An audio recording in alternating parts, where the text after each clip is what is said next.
Finding the right person for the job isn't easy. Just ask someone who hired a stuntman to do their home renovations. Just finished a new sunroom, Mrs. C. The best part is I used candy glass for all the windows, so you can do this. And this. Doesn't hurt a bit either. But if you've got an insurance question, you can always count on your local Geico agent. They can bundle your policies, which could save you hundreds. And if you don't want to take the long way to the kitchen, the walls are breakaway too. See? For expert help with all your insurance needs, visit geico.com/local today. Make your garden twice as big this summer and get twice the harvest. Right now, get 2 Bonnie Plants 2.32 quart vegetable and herb plants for only $10. Their ready-to-grow starter plants make growing vegetables and herbs at home easier than ever before. Make your garden twice as big this summer and enjoy homegrown fresh vegetables and herbs with Bonnie Plants, 2 for just $10. Feels like 4th of July savings at the Home Depot.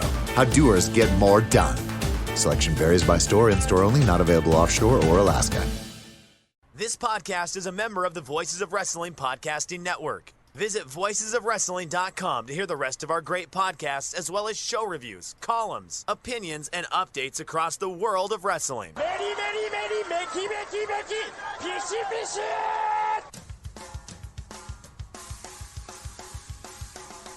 You are listening to the Flagship Podcast with your hosts, Joe Lanza. The fucking sun sucks. I don't know what you people see in the sun. I don't know how you people do the sun. It's just the dirt worst. I want nothing to do with it.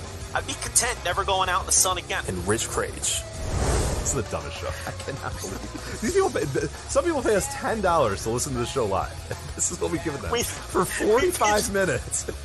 Been doing this for 10 years. Why? We're bigger than ever. More people listen to us than ever. Why? And we are live on the Flagship Podcast. I am Rich. He is Joe. Joe, what's happening? No. What do you mean no? No, we're not starting the show that way. What do you mean demand no? I'm going to tell you no. You're on a strike. You're not going to do the show.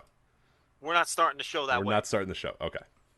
And listen, I deserve a proper introduction this week after I was the only man in wrestling media to correctly predict the pay-per-view success of Forbidden Door. Therefore, I refuse to start this show until I get a proper introduction.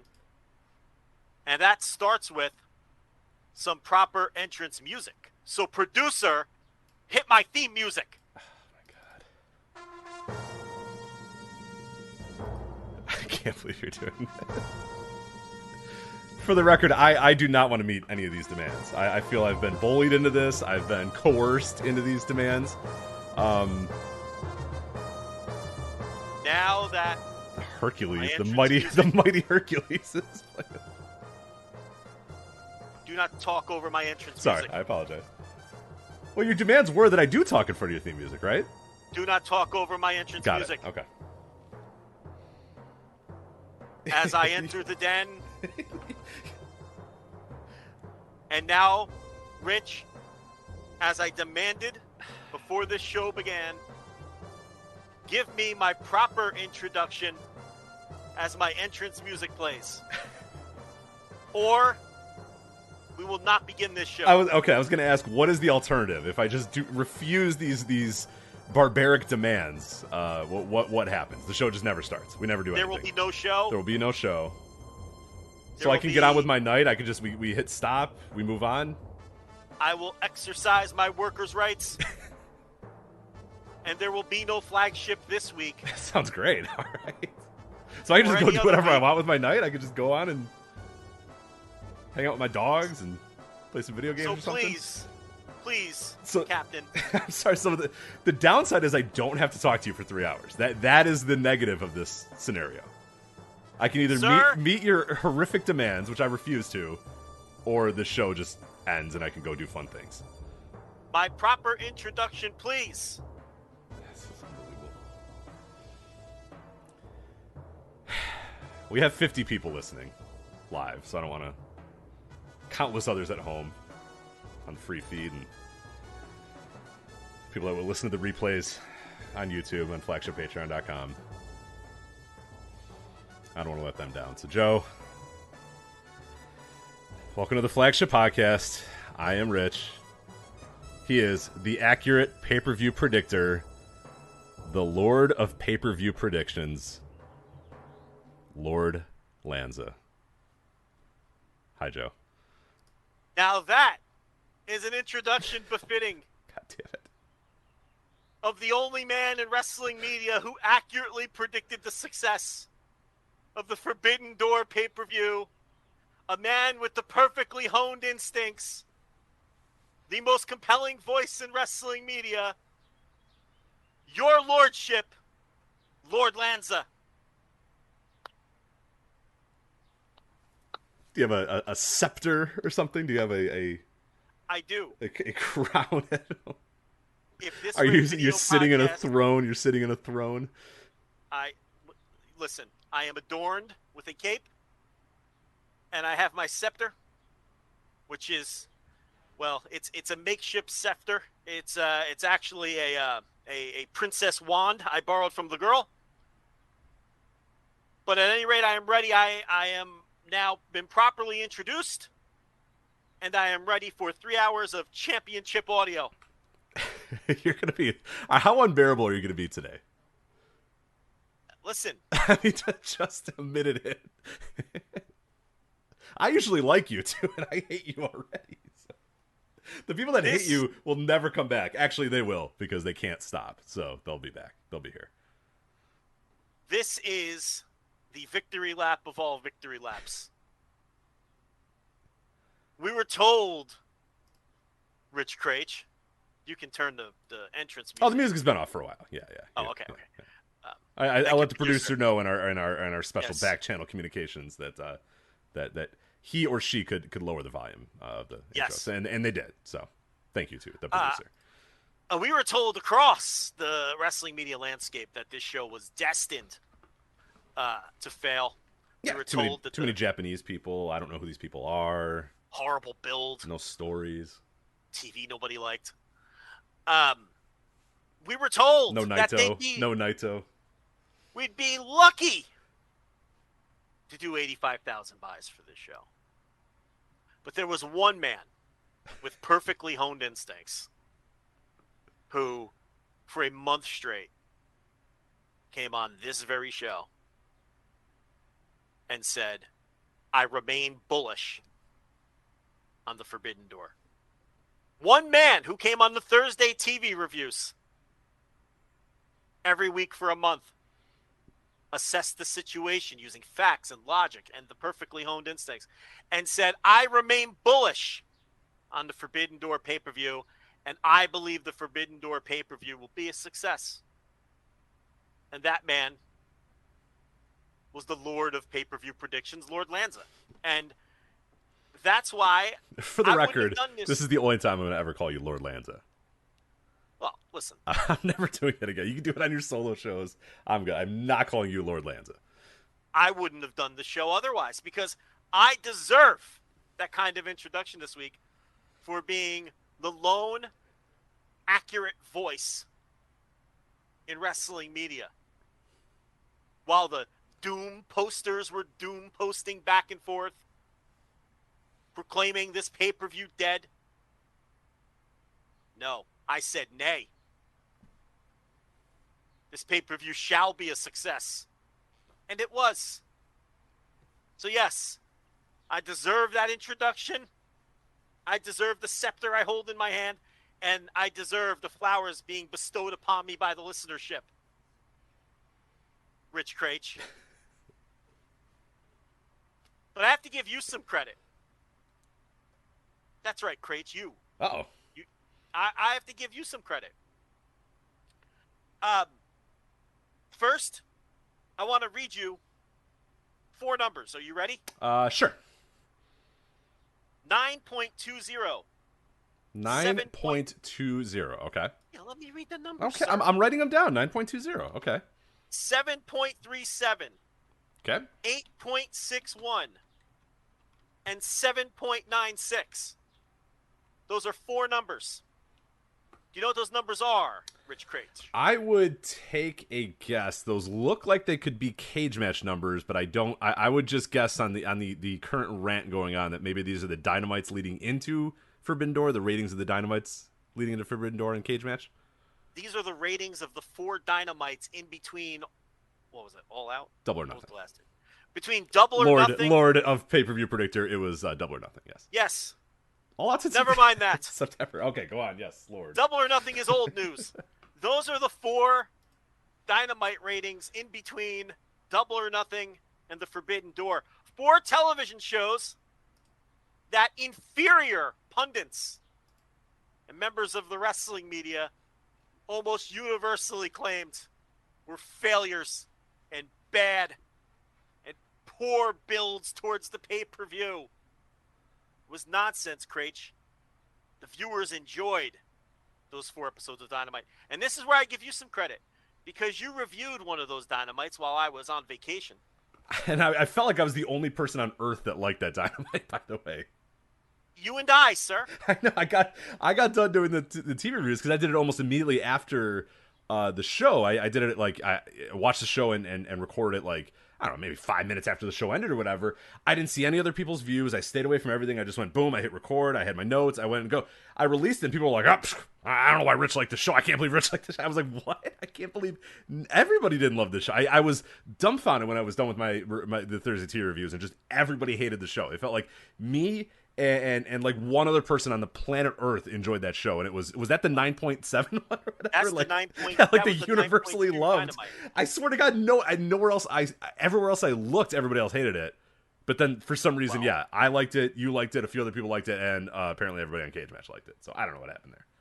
It was, you weren't the one that was off base. Clearly, the viewers enjoyed it. The Doom posters, Rich, and I ignored all that nonsense. There were 4 very well-received Dynamites by the people who count, the people who were going to purchase the pay-per-view, the viewers. Shtick aside, those are 4 very good scores. And okay, cage match isn't the most scientific, it isn't the best method, but it's a much better method than trusting the Doom posters on Twitter, who are all Doom posting all to pop each other. Doom posting is contagious, Rich. It really is. We've probably all been victims to it. There's nothing wrong with those Dynamites. People enjoyed them. Rich, 2 of those 4 Dynamites were number 1 on cable. So this idea that they're running off the viewers during this Forbidden. When? The Go Home was number 1 on cable. They didn't run anybody off. People were into the Dynamites. The Moxley Tanahashi segment spiked through the roof. The quarter hours are right there. All the evidence was there to suggest that people were interested in this pay-per-view, which is why Lord Lanza remained bullish on Forbidden Door's buy rate. I said buy rate. I shouldn't have said buy rate. Yeah, someone in that. Mookie's going to yell at me. Yeah, that Mookie guy. I don't know where. And again, where the hell is that guy? Where the hell's Mookie been in He's years? listening. Yeah. The buys. That's why I remain bullish on the buys. That's why. That evidence. Plus, we know AEW fans. We knew they were going to buy this thing. Right. Well, and like I always said, you need to present me evidence that I remember last week we talked about it. I said the only hesitation I have is I don't know what people are going to be doing on a weekend in June on a Sunday or whatever. Are they going to be out of town? Are they going to be doing something else? Do they have any desire to sit at home and watch a pay-per-view? That was more of what was going to be the hesitation, not the, oh my God, there's Japanese people on my screen. What do? I must now turn into a corn cob and I'm never buying a thing again. I was basically saying, okay, yes, that is my one hesitation is what are people doing on the weekend? What are people doing in June? Are people, going to be able to do this? And what I always kind of said was the people that were saying, oh, I don't know, this thing's going to be lucky to crack 80,000 buys or whatever.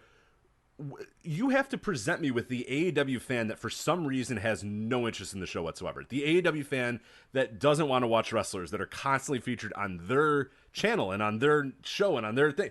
Why would they not watch this pay-per-view? You know what their evidence was? They got wrapped up in the trolls. Yeah, I just was waiting for something. And they got wrapped up in the Doom posting. People got wrapped up in the doom posting. Like, if you like Jon Moxley and you've purchased other shows that Jon Moxley has main evented, what in the presentation of Tanahashi would make you say, well, I'm not buying this one. Forget this. I mean, there's nothing. There's nothing. I'm not saying the build was perfect. We presented. We criticized the hell out of it last week. Yeah, we criticized the hell out of it. There were things we didn't like about the build, but they nailed the stuff that mattered. They nailed Tanahashi. They nailed Jay White. They nailed Will Ospreay. That's your top 3 matches. Nobody needs the El Desperado origin story. No one needs it. And people pretended that we did in order for this show to do well. They nailed the stuff that mattered. Build wasn't perfect. They faced a million obstacles. But I never once thought that the show wasn't going to do well. And it's all on tape. This is not revisionist history. It is all on tape. I never once thought the show wasn't going to do well. Why? They were very well received Dynamites by the viewers.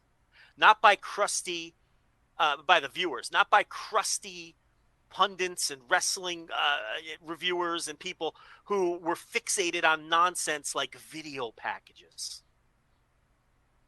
that I insisted did not matter as much as they thought they did. And this is the victory lap. This show drew a $1.1 million gate. This show was one of the greatest American pay-per-views of all time between the bells and was a great show, universally positively reviewed. The show, the follow-up Dynamite this week did over 1 million viewers and was number 1 on cable by a wide margin. That was a great number. Yeah, that was a great number out of Dynamite. It did a .36. The next closest show did a .27. Cable was down again, and Dynamite did over 1 million total viewers in the .36, crushed the number 2 show, which shows you that there was interest coming out of Forbidden Door. And the final component was the pay-per-view number, which looks like it did an excellent pay-per-view number, which was the source of the rant at the top of this show and on the Thursday TV reviews. There is now that the pay-per-view number's in, now that this week's Dynamite number is in, Rich, there is now no way to criticize Forbidden Door from any angle. There are no more straws to grasp. This show was an enormous 100% success in every single way, up and down the checklist. Where did this show come up short in any regard? Right, made what, $1 million in tickets, $1 million plus in tickets. Top 3 in AEW history in gate and total number of fans. I think it was number 2 to the Arthur Ashe show in paid fans, and I think it was top 3 in gate receipts. Can't criticize it from that standpoint. Pay-per-view did well. The pay-per-view buys did well. The show was universally, I mean, this is one of the best American pay-per-views of all time. This is a show of the year contender.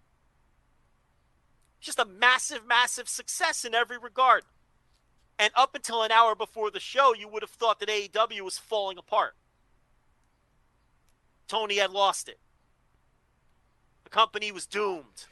It's we talked about it from the moment this company started, and we continue to have these conversations about this, and because people don't stop. Like, you would think after 2-3 years, people would stop, and I don't know, maybe it's that next TV deal, and that maybe people will stop.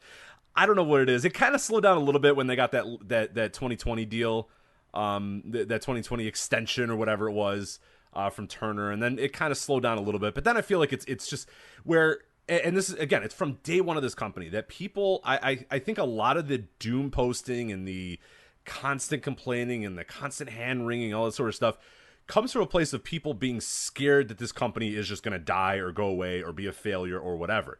I think there is a subset of people that just want it to fail no matter what, and that's fine. And those people are usually show themselves pretty easily, and it's not that hard to find them. And again, if you're a fan of wrestling, you don't want AEW to fail. If you're a wrestler in WWE, you don't want AEW to fail. You know what I mean? Like, we've talked about that from day one as well. Everybody in the wrestling world should be happy that AEW exists because it makes the wrestling, the pace, scale, everything just rise tremendously. So every single person involved in wrestling should want AEW to exist. But the people that, you know, again, there are the people that just want it to fail or whatever, or just kind of bad faith actors, whatever. Those people, I don't care. I don't give those people any of my time.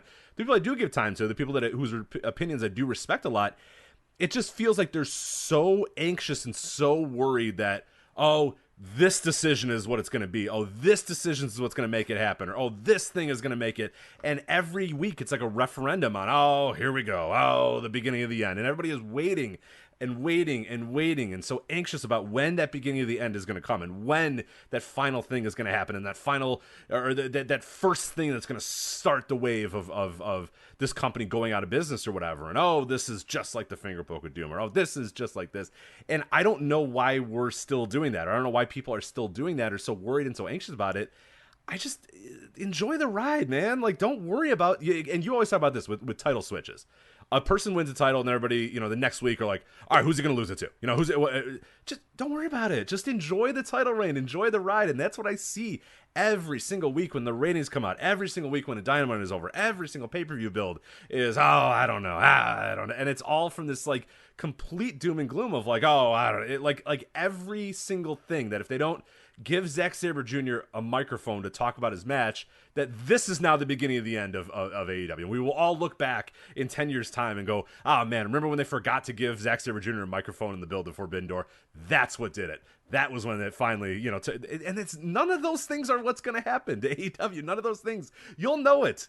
We knew it in 1999 WCW. We knew it at the time. When the finger poke of doom happened, everybody looked around and said, uh-oh, this company has already been struggling for a year. Goldberg was the only thing that was kind of keeping this thing afloat, and now they fucked it all over and fucked it all up, and they're going back to the NWO and all this. We knew it at the time. We can feel it at the time. You knew it was happening. With TNA, it was, I don't know if they ever got to that level. You know what I mean? They just constantly did stuff like this, and I think that maybe makes people get anxious and weird about this. But it's like, we're years into AEW at this point. We're years into it being a successful draw on the road. We're years into it being a successful TV property. Like, I don't know what the next TV deal they're going to get is. I don't know what it is down the pike, but like nothing that you're bitching about on a week by week basis. None of these 1 week ratings, no Rampage number, no El Desperado video package is going to be the reason this company fails when it eventually does fail, or if it eventually does fail. You know what I mean? Like, it's not, but every single week and every single Friday and every single Wednesday and every single, every quarter on a Sunday, we're like, I don't know. And it's all this is going to be the beginning of the end. Everyone's so nervous and anxious. Just fucking enjoy the ride, man. Just enjoy it. And that's what I say about Dynamite every single week. It blows my mind the stuff that people get upset on Dynamite about when, like, there is no other American wrestling TV show that is presented as good of wrestling on a consistent basis as Dynamite. Not even close. You can shut up about the fucking Nitros of 1997 or whatever. I watched all those. The first hour was kind of good.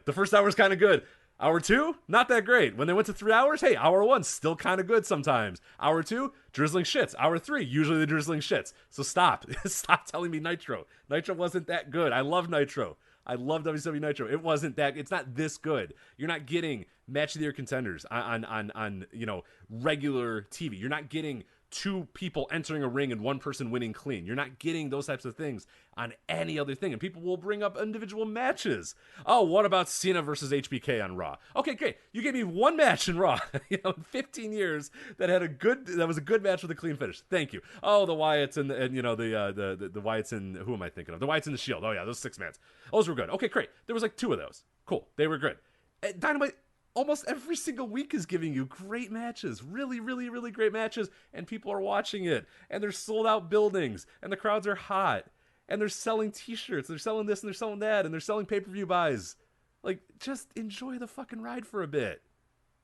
Man, do you think people can finally admit that with the success of this pay-per-view from every single angle and in every regard, that we don't need a Ken Burns documentary to introduce new wrestlers every time they're on the screen? Can we finally admit that, at least? That it wasn't necessary for this pay-per-view, and it's not necessary at all? Can we finally give... No, I would love that. As a fan of Ken Burns, I would enjoy that greatly. But can we finally give the television viewers and the quote-unquote casual fans some credit that if you put Hiroshi Tanahashi on the screen and Excalibur says that he's one of the greatest wrestlers of all time, that if you don't know who he is, you might just shrug your shoulders and go, oh, okay. He must be one of the greatest wrestlers of all time. Can we give some people credit and admit that we don't need to do these things? Because we now have evidence that we don't. It did not fucking matter. It never mattered. They got the key people over. without the benefit of origin stories and Ken Burns documentaries, which, by the way, Rich, there was never even any precedent for. Where did people come up with this stuff? When you brought up Nitro, peak Nitro, when there would be new luchadors and new guys from New Japan, they would just show up on Nitro, and you would find out as they were coming to the ring. Right, they would come to the ring. You would see you'd see voice of Mike Tenay, because they wouldn't show Mike Tenay. It would just say voice of Mike Tenay. Mike Tenay. Okay, well, Halloween, also known as Damien 666, one of the more interesting luchadors from the land of Mexico, and he would just talk for 5 minutes, and then he'd wrestle. He'd do some cool shit, and Bobby Heenan would go, "Whoa, I've never seen anything like that." And then if you never saw those guys before, they either got over with you or they didn't. Right. And the stars did, and the Rey Mysterios did. ECW. You'd watch that show at 2 a.m, and you'd get a graphic on the screen during one of the bumpers that said, "Come into the ECW arena, Rey Mysterio Jr." That's it. And then I'd go to the show and see Rey Mysterio Jr. or whoever else was coming in. Tarzan, Goto, go right down the line. So there wasn't even any precedent for the standard that people were holding AEW to with this pay-per-view. None. The only one I could think of is the Cruiserweight Classic.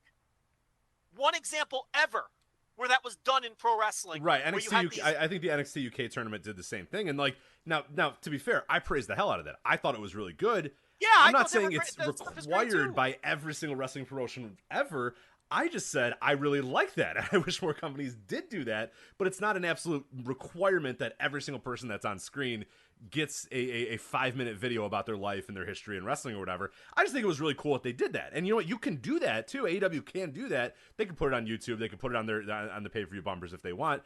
I'm not pleading that 5 minutes of every single TV show need to be devoted to every single person that's on the screen. That's ludicrous. That's insane. But yeah, you can like something and also not think that it's the bare minimum to get people hyped up for a show is that you have to produce those sort of videos. You don't have to do that at all. Like it's a nice touch if you can do it, and it worked perfectly for something like the Cruiserweight Classic that wasn't on network TV, that was on the WWE Network. It's nice for the NXT UK tournament, same deal, on the WWE Network or whatever, and it'd be nice for AEW to do on their YouTube channel sometimes if they really wanted to. But yeah, it's not the absolute requirement that if you're going to build a pay-per-view, you have to do a 7-minute video about Zack Sabre Jr. You don't have to do that. No. Well, if they did it on the TV, I wouldn't complain, and I'm not saying it wouldn't be beneficial, but as has been proven with the success of this show, it wasn't necessary, and people acted like this show was going to bomb because of it.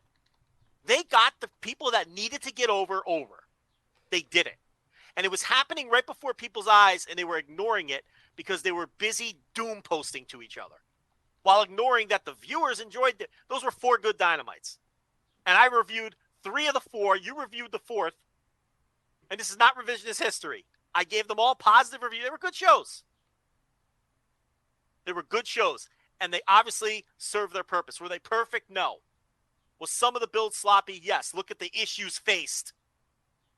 And this is something I said on the instant reaction, and I'll repeat it here for the people who didn't hear that show. $10 tier, which, by the way, our most listened to and downloaded live instant reaction ever was Forbidden Door, another sign of a pay-per-view nobody was interested in. But I digress. What I said on that show, and I'll repeat it here, is history will be very kind to Tony Khan the further we get removed from real time in terms of what he went through to put this show together and then how it turned out. Because I don't think all of the injury issues and all of the political issues and all of the other assorted nonsense and hair pulling that went into putting this show together, in some cases with matches that came together on the day of the show, and that wasn't by design. And then look how the show turned out and look how successful it was. History is going to be very kind looking back at this. In real time, there were lots of frustrations because the card didn't meet our reasonable expectations. None of ours. So I think people just were frustrated. Blame the booker. Who else? It's on the booker. But history is going to reflect very well on how this show came together the further we move away from it. It has to. Look how the show turned out and look how successful it was. Despite all of those issues. So, what else is there to say? This show was an enormous success in every way. There's no angle to be attacked. None. Where would you attack this show if you were trying to criticize it in hindsight? You can't. Everybody was wrong. Everyone was wrong. Except for me. In regards to how successful this pay-per-view would be. So yes, I am going to be intolerable today. This is going to be me at my worst. I'm a humble man, Rich. I really don't like to do this. But sometimes it's necessary to get your point across. I mean, none of these hokey excuses matter. None of them. But, I get the sense that people aren't going to move away from this stuff. Well, they're really not. No. They definitely won't. And just kind of give you. I've been doing some. I was doing some research for some TNA things over the last month or so, and one of these things came up, and I think it's one of the more interesting things about TNA history is that, and again, when people doom and gloom and and even begin to compare AEW to TNA, which I think is laughable in a lot of respects, because TNA 2012. Joe, they ran a pay-per-view in June 10th, 2012, Slammiversary 2012, okay? Their pay-per-view buys for that, and by the way, they were on Spike TV in a much different cable TV audience. Would you agree that 2012 more people had cable than they do today? Yeah, of course. That's a lot of people watching TNA too. A lot of times you'll get that where people will say, people are excited about 1 million people watching Dynamite. Well, TNA used to get 2 million people to watch it, right? TNA Slammiversary 2012, 15,000 worldwide pay-per-view buys. 15,000 pay-per-view buys for TNA Slammiversary 2012. What's that conversion rate on 2.1 million viewers? Not great. Destination X was on July 8th, so in a couple of weeks. They would come back in a couple of weeks' time from when we're talking here. Pretty easy comparison to today's, the pay-per-view for Forbidden Door a couple days ago, and then obviously TNA Destination X 2012. Worldwide pay-per-view buys for TNA Destination X 2012, 9,000 pay-per-view buys. 9,000. More people will listen to this show than bought that show. Yeah, that's a less than 1% conversion rate. Right. So that's a point. The show, the Slammiversary show, did a 0.7% conversion rate, paying customers to total viewers. Let's just say that Forbidden Door did 100,000 buys on the dot, which we know it did more. That's fine. Yeah. Let's do that. But for the point of the exercise, I don't have it in front of me, but the one Dynamite did in the 700,000s, the others were in the 8s. Let's say an average of 800,000 that watched during the build. That's a 12.5% conversion rate. The old back of the envelope rough math. That's better, right? I think. So what was the TNA one? 1? Less than 1. 7%, and the other one was 12, right? Yes, which is higher than 0.1. Actually, a 12.5% conversion rate pay-per-view is incredible in the pay-per-view business. Right. But this is why when people talk about TNA's viewership at their peak and all of that, that is the first indicator that it's a moron that has no idea what they're talking about when they compare that to AEW. And that's why, because TNA was never able to convert that into, forget pay-per-view buyers. What about ticket buyers? Ticket buyers. Yeah, ticket buyers. A disaster. AEW sells out these buildings in every city they go to, and the crowds are rabid. They're doing $1 million gates, which no one other than WWE has ever done. And I think the biggest paid audience AEW TNA ever did in America was that San Antonio show that I went to at the Alamo Dome. Wasn't it the Alamo Dome? The Alamo Dome where they drew like 5,000 fans or whatever it was, 5,000 or 6,000 fans. That's the biggest attendance TNA ever did in America. That's a bad Dynamite. That's a Dynamite in a small building where they leave tickets on the table. So. And TNA was almost never strong enough to tour. There were times in their history where they would do those little weekend tours and the smallish. Because I went to some of their houses. Yeah. Well, and then there was the time where Bischoff was like, "We need to tour. We need to put, Impact needs to be on the road, and we have to tour." And that lasted what? I don't remember exactly, but it didn't last long. I'll tell you that before they realized, they would draw maybe 1,000 fans. Right. So they said, okay, maybe we don't need a tour anymore. Maybe that's a bad idea. And then they go right back to taping in the Impact Zone and not drawing any money with that either. I mean, AEW has, without question, sold more tickets than Impact has in their history already. I mean, they probably did that in year one. I mean, the first year of AEW probably sold more tickets than TNA has sold in their history. I bet you it's close. So that's why anyone who brings up that point and compares the two companies, they're not even worth talking to. They have no idea what they're talking about. So, I don't know. All I know is, we kind of got a little off track. All I know is for a company that seemingly does nothing right on television, they sell out every show that they have. Right, they convert a large number of their viewers to giving them $60 or parting with $40 or $50 every quarter. People that shell out money to go to these shows, travel across the country to go to these shows in a lot of cases, consistently come and watch the TV every single week. But they're fucking up left and right and tripping on their own dicks every single Dynamite. So and this Forbidden Door was as successful as it was without CM Punk, without Bryan Danielson, without MJF, without Kenny Omega. Go right down the line. I mean, if they would have had, a full roster at their disposal, and all the new Tetsuya Naito didn't come over.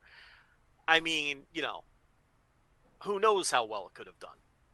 So they'll do it next year. There's no question. I mean, I saw people when Tony was doing the scrum after the show, and he said, obviously they're doing one next year. And I actually saw people on Twitter saying, are they crazy? They're going to do this again. What? Why would they do it again? Right, a massive business success on all levels. What's wrong with you? It's going to sell out in 10 seconds again. They should run a stadium. Yeah, you on the instant reaction said they should run in fucking Soldier Field or Comiskey Park or whatever. Yeah, if they're going to come back to Chicago, they can go anywhere. As great as that show was, it's going to sell out instantly. Are you kidding me? I told Tony, I messaged him. I said, you should run a stadium next year. Congratulations. You defied the odds. This thing was great.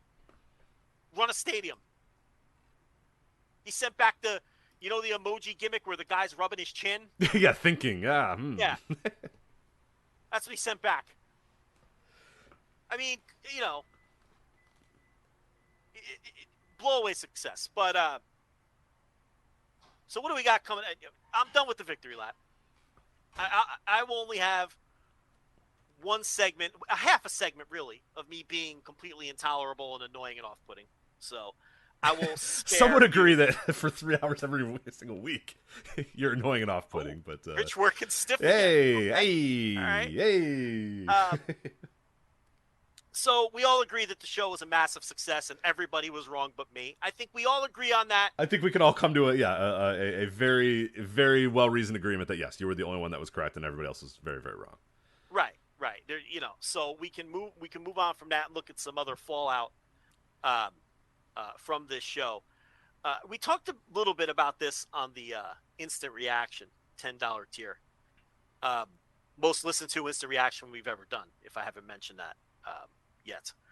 But FTR, Rich, they're like a top 3 act in this company right now, aren't they? Oh my God, that pop that they got last night. By the way, the AEW needs to be very, very good. The pop they've been running on pops like crazy lately.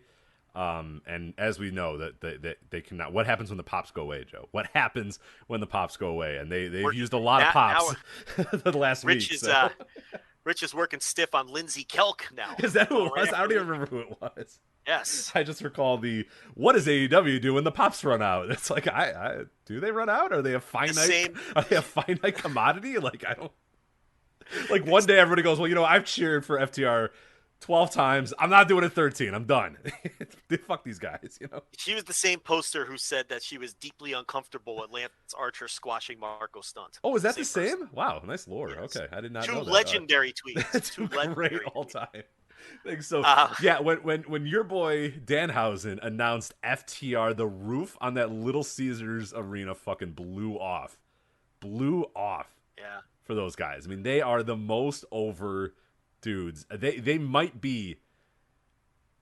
I mean, there's Moxley, I think, is bigger than them. I don't know that I could put them any lower. You said 3? Who would be number 2 in that? I think we can. Can we both? Are we both on Moxley as 1?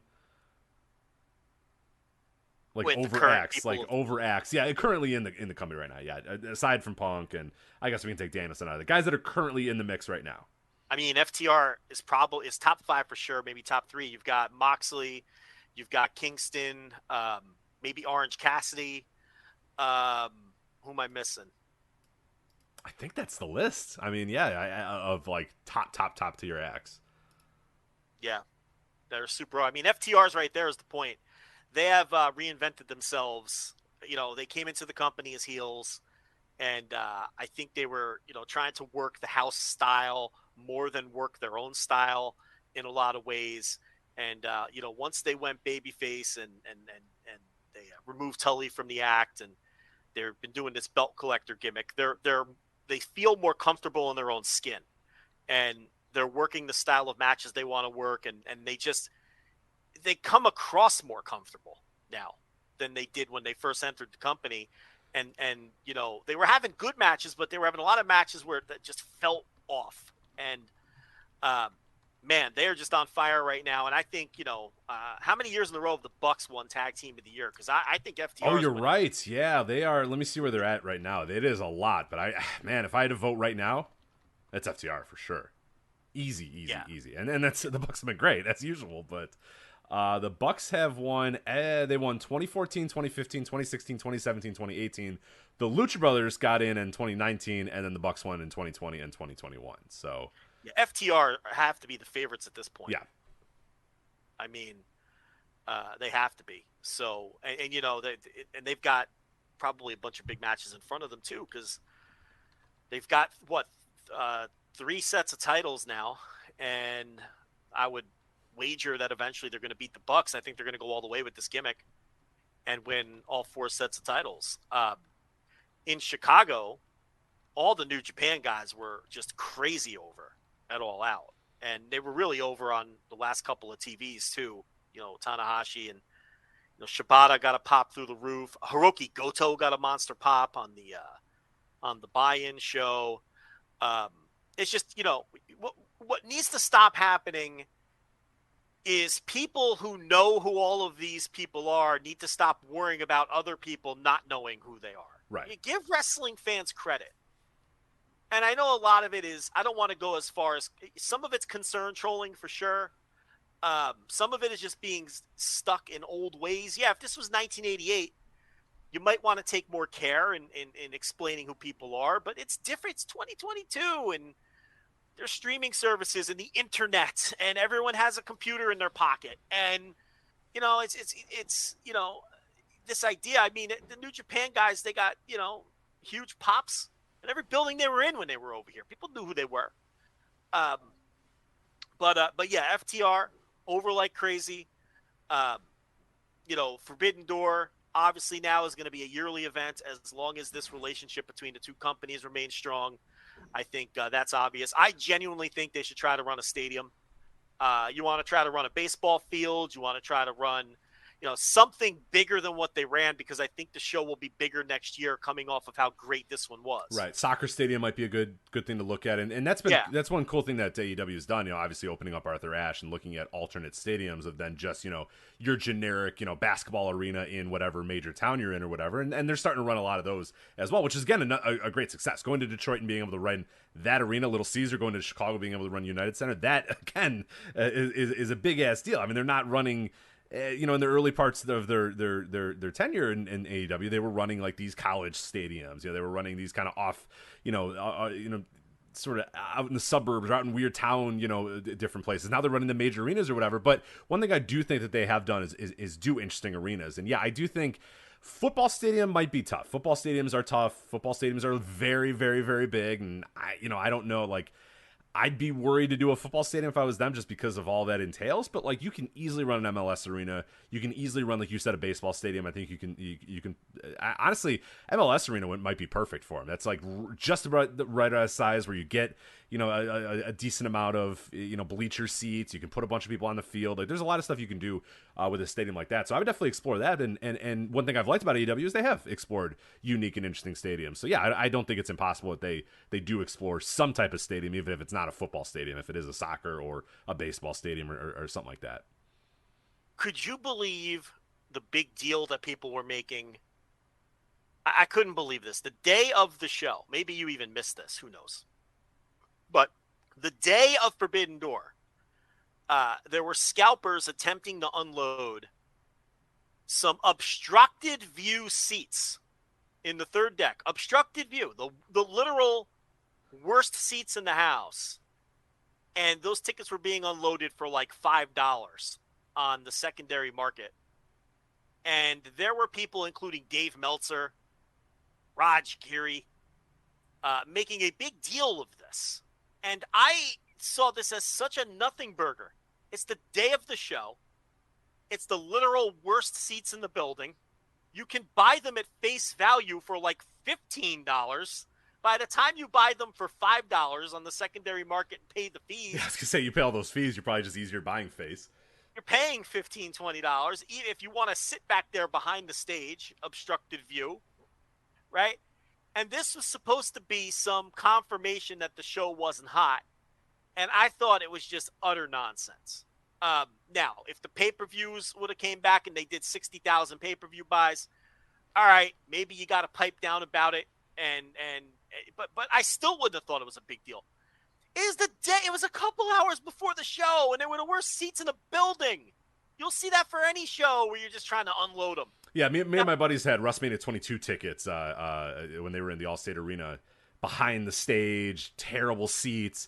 They were like $10 or whatever. We had them in our cart for a long time, and then we just decided not to go, just because, you know what, if it's how obstructed, whatever. But yeah, that was like 2 hours before the show. We were there watching the show. We were planning on watching the show together, and I said, shit, there's some seats available if you want to get over there in time. And we just decided, you know what, we're better off just sitting on our couch watching it instead of, trying to, peek behind a banner or peek behind a railing or whatever it was. But yeah, you can a lot of times get obstructed view seats. Very, very, especially an hour or two before the show. That is absolutely nothing. Yeah, it does not matter in the grand scheme of things. Oh God, I thought it was such a waste of everybody's time. It was just people grasping at straws, and it's just the confirmation bias, because they just could not accept that the show was successful and was going to be successful. It was crazy to me. And it's like, look. And then I saw someone bring up, for the what was the Punk debut at Rampage called? Last Dance or First Dance? The First Dance. Whatever they called the Punk debut. Okay. Everything's so... Well, yeah, no one's saying Forbidden Door was as hot as the return of CM Punk. No, it was not. You know what, Joe? I would agree with that person that you're talking about. I think the First Dance, when CM Punk made his return to wrestling after being away for years, was more important than Forbidden Door. I believe that. I will allow that. That is true. I will say that is true. Yes, they got him. We got him. They're right. Yeah. I mean, guilty as charged. Yes, CM Punk making his return to professional wrestling in Chicago was a much bigger deal than Forbidden Door. Yes. All right. So I guess if you're still someone who wants to find a way to go after this Forbidden Door show, which proved us all wrong to some degree on the level of success that it was able to, you can say with accuracy that Forbidden Door wasn't hot enough to sell secondary market obstructed view tickets that had a face value of $15 that were selling for $5 a day to show. You can say that with accuracy. Yep, if it makes and you'll you be feel right. any better. And you'll be right. So Yeah. Owned. Yeah. You got it. You nailed it. Yes.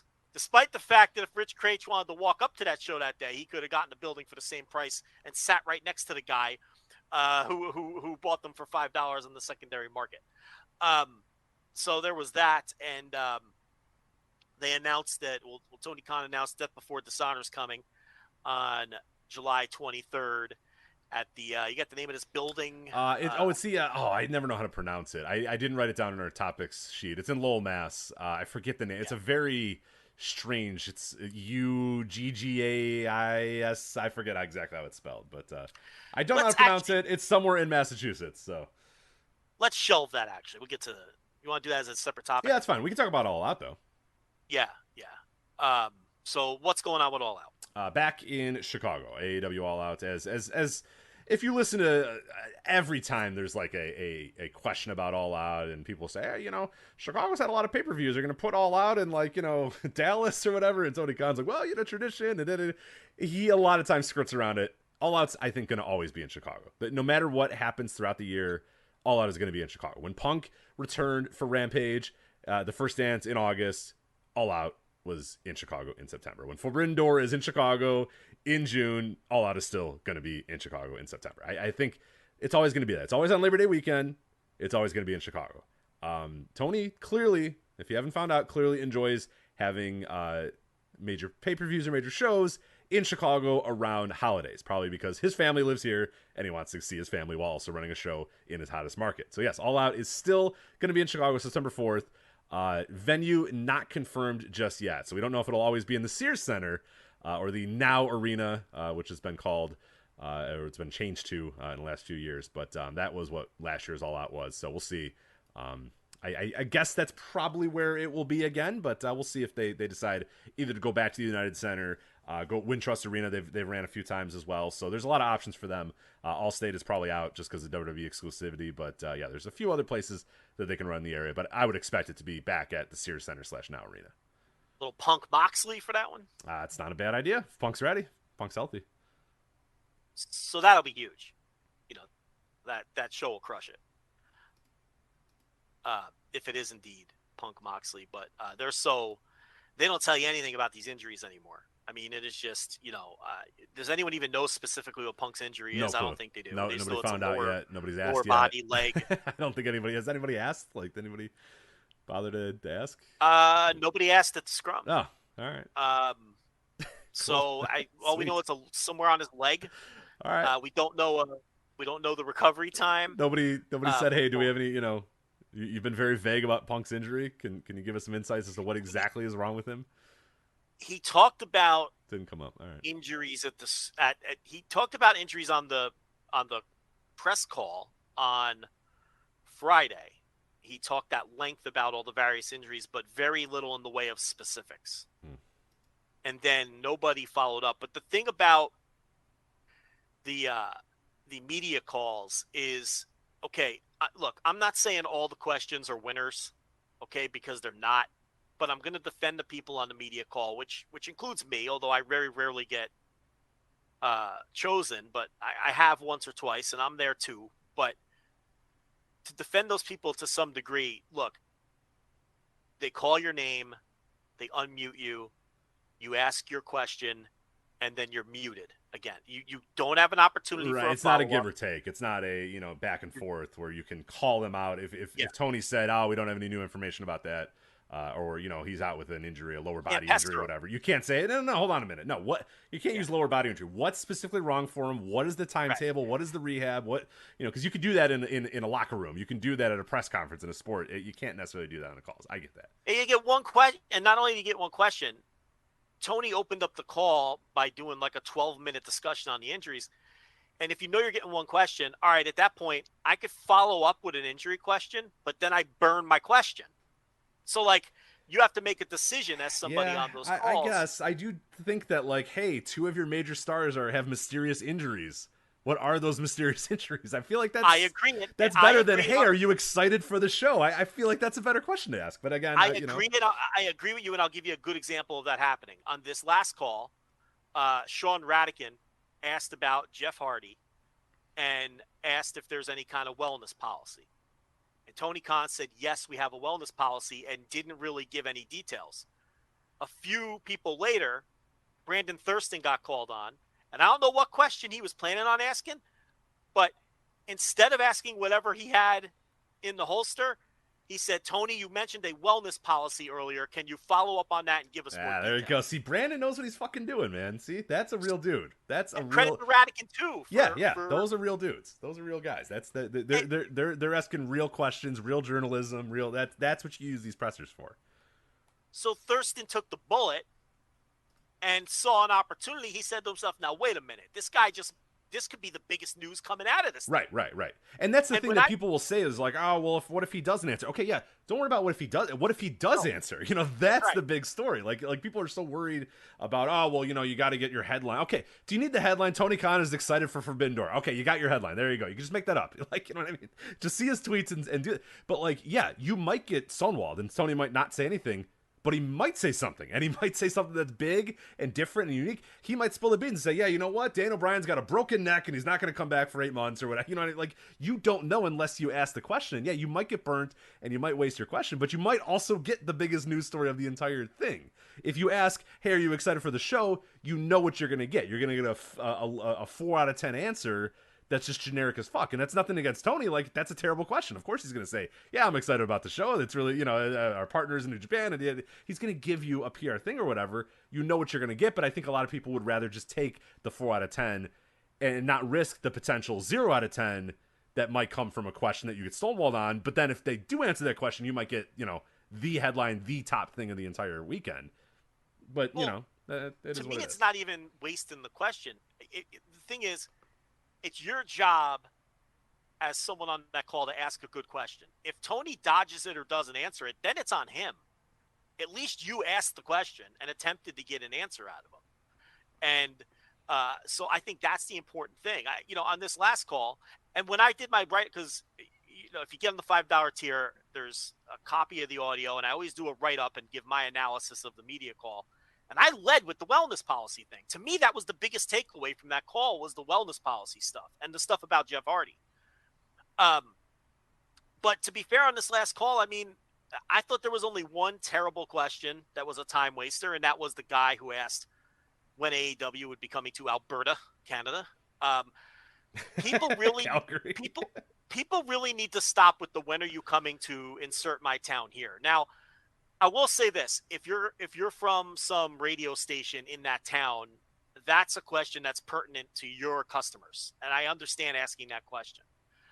So I can kind of give you a pass, but I hate when people ask the when are you coming to X question, because Tony loves to hear himself talk, and he started giving a history of wrestling in Alberta, and it just lets him go in just it lets him go in wrestling nerd directions that you're talking to this, the president of this company, the guy running the show, the big seat in AEW. Like, we don't need, on those calls, we don't need wrestling nerd Tony Khan. We need guy that runs AEW Tony Khan, not. And if you let him Calgary do that, Stampede wrestling historian Tony Khan. We don't need that. It wasn't even that. He started naming Canadian cities. He's like, if you remember Yvonne Robert in Montreal, it's like, no, we don't need to hear any of this. So then it burns like 7 minutes of the call, which is only 60 minutes anyway, But I do think people are a little too hard on the people on the media call. I think the questions have been better lately, but you have to understand the restrictions. Now, the people in the scrum, that's different. You're standing 10 feet away. If you don't like the direction he's taking the question, follow up right there. They're too polite to him in the scrums. They're way too polite to him in the scrums. They let him go on these diatribes. They very rarely follow up. I'm not saying it has to be contentious, but you can make him uncomfortable. I mean, that's kind of your job, And here's the other thing I think where people are I'm going to defend the people at the scrums and the calls again a little bit here, because we beat them up enough. I'll defend them a little too. There's also different kinds of outlets. Okay. There's outlets that cover pro wrestling in a very serious manner, and then you're going to have outlets that their readership or their listener base or their customers don't want wrestling covered in that way, and they're going to ask softer questions because that's the kind of covers that they're – and you just have to live with that. And even if you listen to real sports press conferences, you get tons of terrible questions. We have to stop pretending like only Tony Khan gets terrible questions. Couldn't be further from the truth. 90% of the questions you hear thrown at any NFL or NBA coach are garbage questions that we, can't believe are being asked. So, from that standpoint, but no, I do think people are starting to do a better job on the media calls, and I think the scrums could still use a little work, though, for sure. For sure, yeah. We should have. If we don't have answers on, and to get back to what started this conversation, if we don't have answers on these injuries, what the injuries are, how long these guys are going to be out, we should at least be able to say that these questions were dodged and not answered. And then we could pin the blame on Tony Khan instead of pinning the blame on the dozen reporters that were in there with the scrum and didn't even bother asking them, which is a joke. I mean, you know, this is the first thing you just brought up is, well, did anybody ask him?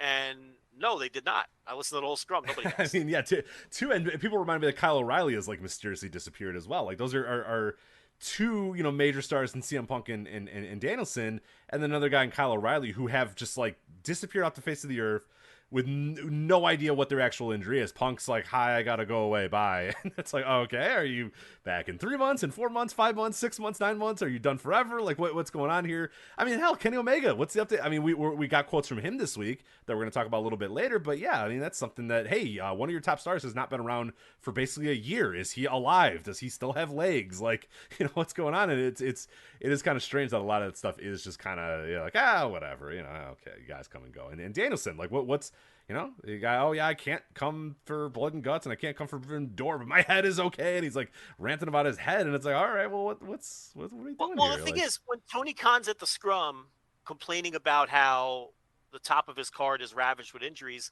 and how hard it was to put the Forbidden Door card together, your job in that room is to say, all right, well, tell us who exactly is hurt and how long are they out and why was it, you know, follow up. Right. And we're dealing that a lot. I mean, I you know, you said like in sports circles, like a lot of times a lot of terrible questions are asked and that is true, but like sometimes there's a lot of really good questions asked in like a sports media room or whatever. And I'm dealing with a lot of that in Chicago right now, where White Sox media is basically like, fuck Tony. I mean, we're going at Tony now because Tony's treating us like an asshole and dodging our questions and they are just going at this dude every single night now.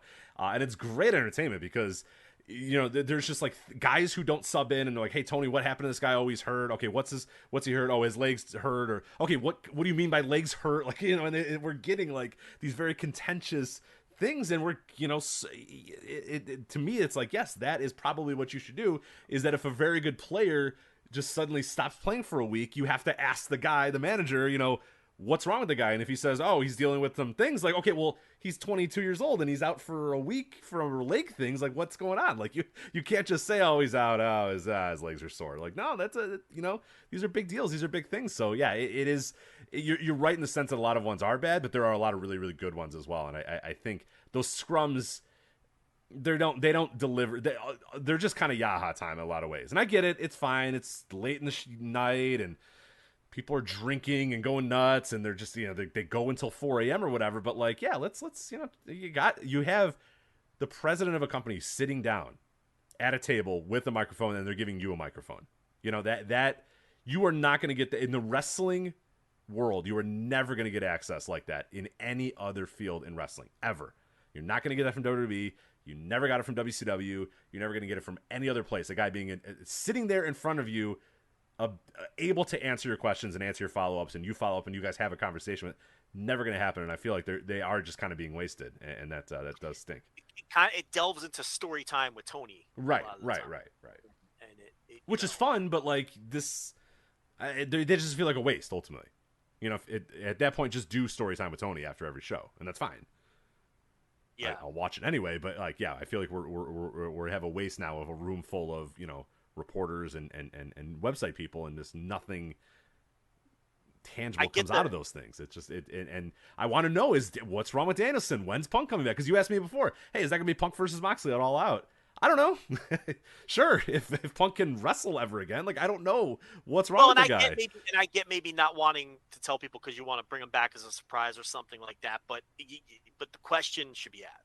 Like, I get the scrum and the media call confused, but at one point on one of those, Tony was saying how he was disappointed in the original list of talent that New Japan offered him, and he had to fight for certain people, and he gave a list of some people he fought for to get on the TV. But nobody thought to ask, well, who wasn't on that list? Who were these people that you wanted to get that you weren't able to get because they weren't on the list? We still don't know. Yeah. We still don't know because nobody asked. You know, but anyway, that's you got anything else on Forbidden Door, Fallout or whatnot? Not really. Yeah, I thought another pretty good episode of Dynamite. I'm not as into the war games, the blood and guts as a lot of other people are. I definitely saw the value in that match. I thought it was pretty good. It's just it's never been my match. I've never liked war games really. I've always kind of thought they stunk and guys hitting each other with shit. I'm kind of over that. So, but I think it was well done for the most part, but just not my kind of match. So I feel weird. I don't want to shit on the match and say, oh, everybody who liked it, you're dumb or whatever, because it's just not a match for me. But I think it worked out pretty well. But it was a hot Dynamite in front of a really, really hot Detroit crowd. So it makes one of the things that I think is super underrated about AEW right now is that when you watch that show on television, you want to go to that arena. And that was something that came about in the Nitro era, came about in when Stone Cold was rising to power and stuff, is that it looked like a fucking fun show to go to, and that when they said they were coming to your town, you watch that show and go, God damn, I want to be a part of that. Like, I need to be a part of that. ECW and the ECW Arena, another thing as well, where people were traveling across the world saying, I gotta be a part of that. Like, look at the fucking atmosphere there. That's a one-of-a-kind atmosphere for wrestling. I need to be a part of it. And I thought that show in Detroit was a really good example of that. That, yeah, you wouldn't think of Detroit as necessarily this like super, super hot wrestling market, but god damn, they were out there going nuts, going crazy, and yeah, I thought a pretty good Dynamite. Again, and the number, great rating as well, a tremendous rating. So good news all around now, obviously, for AEW, despite them going out of business imminently. Someone in the chat says some people at the Scrum seem more interested in capturing the video to boost their YouTube subs as opposed to asking hard questions. I'm glad they brought that up because I don't know if you saw this, but AEW had said that they were no longer going to permit the outlets to put up their own feeds of the Scrum. Okay. And then they all immediately whined and complained about it because for the reasons that Ben Goodman here in the chat says, all of these sites like to have their own feed of the Scrum on their own YouTube page so they can capitalize on the hits. AEW decided, well, we want everybody watching our feed. Like, why do we want 19 different outlets splitting up the feed? Then all of the outlets complained and whined about it for 2 days. And then Tony Khan came out and said, you guys want it, you got it. You could all put up your own feeds. I'm going to change that policy or whatever, because he does it. He just, at that point, it's not worth the hassle for him to listen to it. And at that point, it's like, you know what, then let them put up their own feeds. But that's a good point. I mean, they're so overly concerned with getting the YouTube views. And look, I know we all got to put food on the table, but it's like, how about putting food on the table with quality work and not just, putting up the same not just stream algorithms. Not just algorithm manipulation. and stuff, How about believing in your work? And I know that sounds crazy. You know what I mean? But it's like, I couldn't believe the whining and the level of, petulant babies that these people were being because AEW was putting the clamps down on that. For the media calls, they don't let you live stream the broadcast. They used to, and then they stopped. They did stop that because outlets were doing that, and they said you can't do that anymore. Yeah, they'll give you a copy of it when it's over, and they usually get it to you within an hour or two. You record it yourself. You can maybe beat them on that, but they're sending it to you anyway. So it's not like you're getting around anything by recording the call yourself. You're just getting it up an hour earlier if you want to post it than you would otherwise. But they don't let you live stream the media call, and for good reason. And, it does seem like it's more important to these outlets to get their little cell phone up on the tripod and make sure that they're streaming to their YouTube channel. And then, and the quality of the questions, maybe you're coming secondary. Right. But that's just the state of of how it is. And, what are you going to do? I mean, that's their business models. But from AEW's point of view, what are they going to do? Fight people on that? Are they going to piss everybody off on that? Right. It's not worth that fight. Yeah, it's not worth that. It's not worth it. Just let them stick their dopey cell phones up there, and stream the things themselves. Some of them actually stick the phone in the wrong direction, which drives you nuts. I always get portrait and the other one mixed up. It's landscape and portrait. Yes, landscape and portrait. Yeah, which is the one that it would be portrait would be incorrect, right? So it used to be, but these days, unfortunately, the world has gone to a very portrait style with the TikTok and the reels and all that sort of stuff. Yeah. So, while I used to rant and rave about you gotta do stuff, and now it's Yeah, but it's changed. So yeah, the portrait's fine now. So just Kenny Omega deal today. You want to do this? Yeah, let's talk about that. So he had he did a stream, a Twitch stream on CEO Gaming, and Kenny Omega turned into an old head overnight. He wants guys to slow down and grab some freaking holds. Nah, it's not exactly what he did. Anyway, here's the quote from the CEO Gaming here. It says, that is why I was confident doing everything through the Hangman story. That was a story about human lives. I feel as wrestling has progressed, it's become less about those a lot.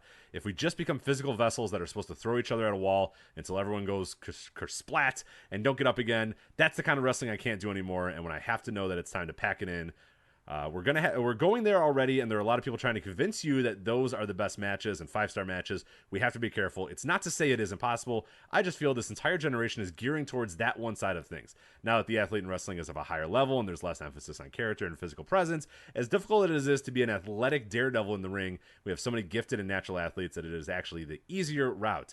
Peak satisfaction for a lot of fans is when they do get those stories and when those storylines pay off. Maybe some fans have forgotten about that, but I would like to have a chance to remind them when I come back, while still hopefully being able to deliver in the ring. So then people went with the headline of Kenny Omega hates flips and 5-star matches and Dave Meltzer sucks and grab a hold kid, basically.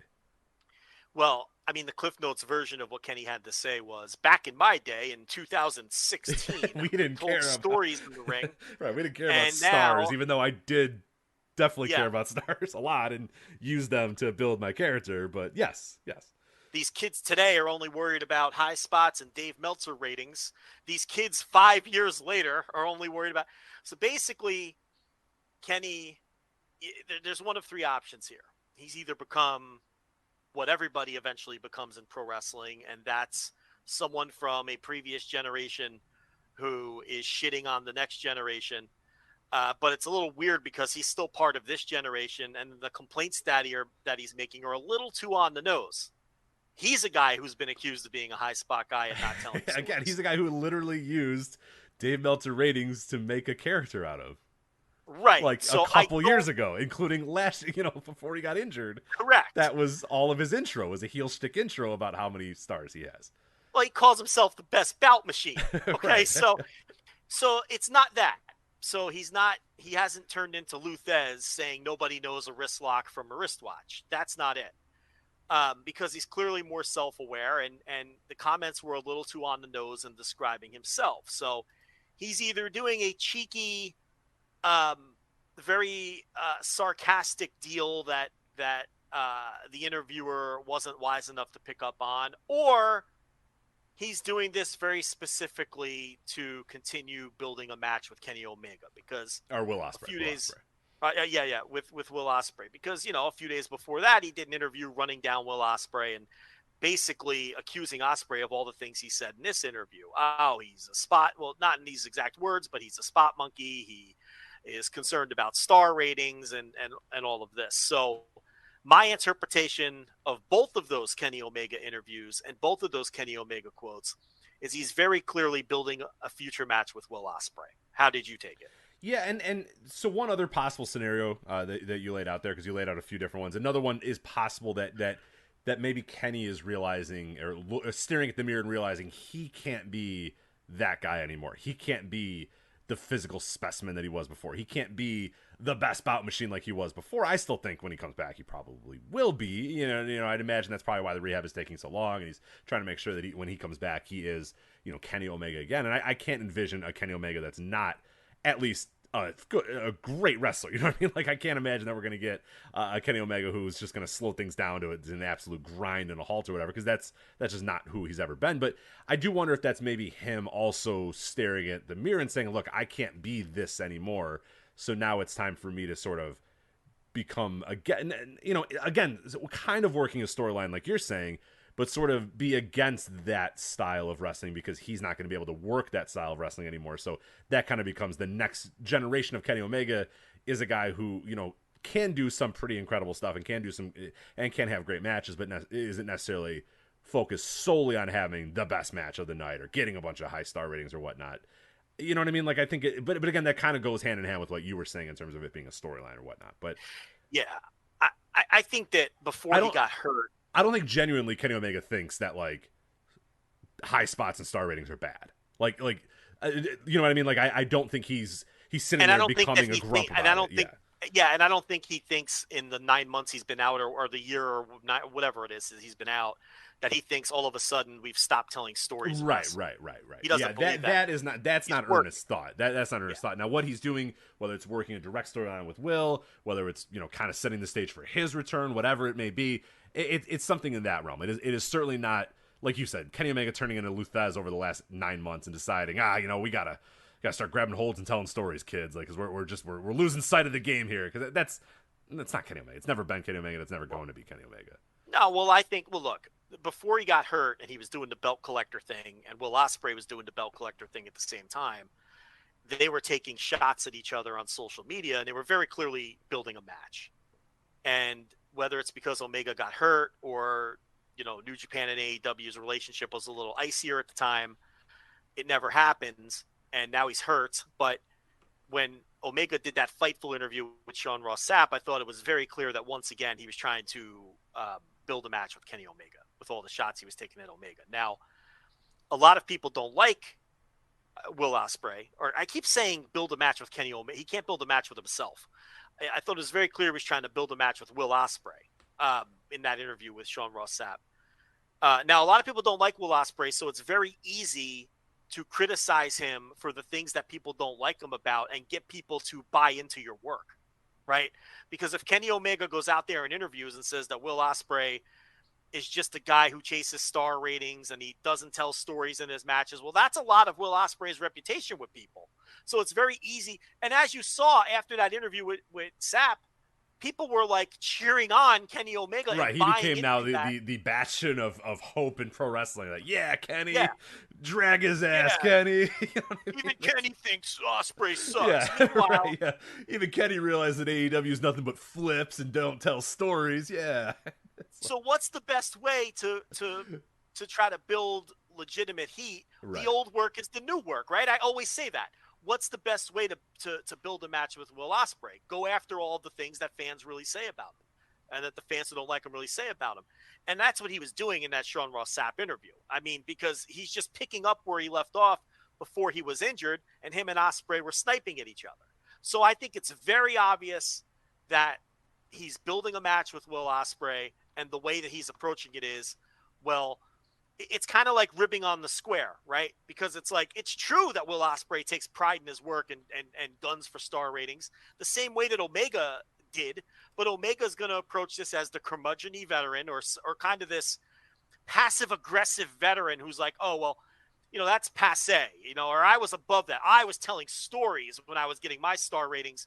You're just doing moves, right? So to me, all of this Omega stuff is very clearly building a match while also maybe sprinkling in a little reality. I mean, he probably does feel like that's a home run Joey Votto. That's about 420 feet.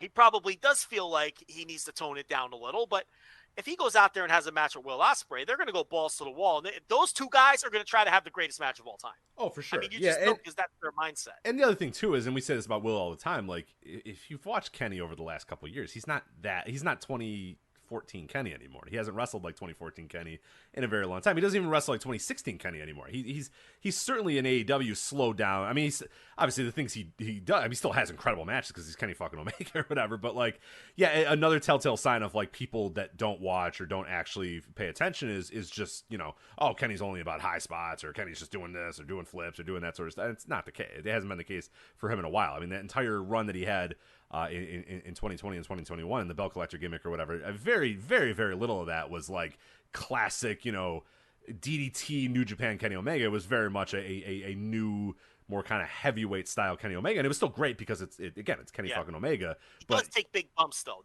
He does. Yeah, he does take some hellacious bumps for sure. But it's not the people being like, oh, they don't tell stories, they just flip or whatever. Yeah, that's not. I mean, that hasn't been him in a very, very, very long time. So Kenny Omega is one of the most thoughtful wrestlers in terms of putting matches together and putting storylines together. So is Will. I mean, shit, so is Will. Yes, yeah, absolutely. Again, another telltale sign. Yeah. So are the Bucks. Like, the Bucks, Will, and Kenny. Like, the easiest sign to tell that this person is not worth your time is if they talk, the way that they talk about those wrestlers and the way they describe those wrestlers. If you have problems with Will Ospreay, I get it. There's a lot of things to dislike about Will Ospreay. I totally get it. But if it's, he just flips, he doesn't know how to work, then like that person is not worth your time anymore. They're idiots. You know, it's so they don't funny. watch. The Bucks, they don't sell. Okay, you haven't watched a Bucks match in 7 years then. Not worth your time anymore. It's funny because we talked on the Instant Reaction how the Forbidden Door show was just go, go, go, balls to the wall action. And then the person who slowed that show down and told a classic heel versus face story was Will Ospreay. Right.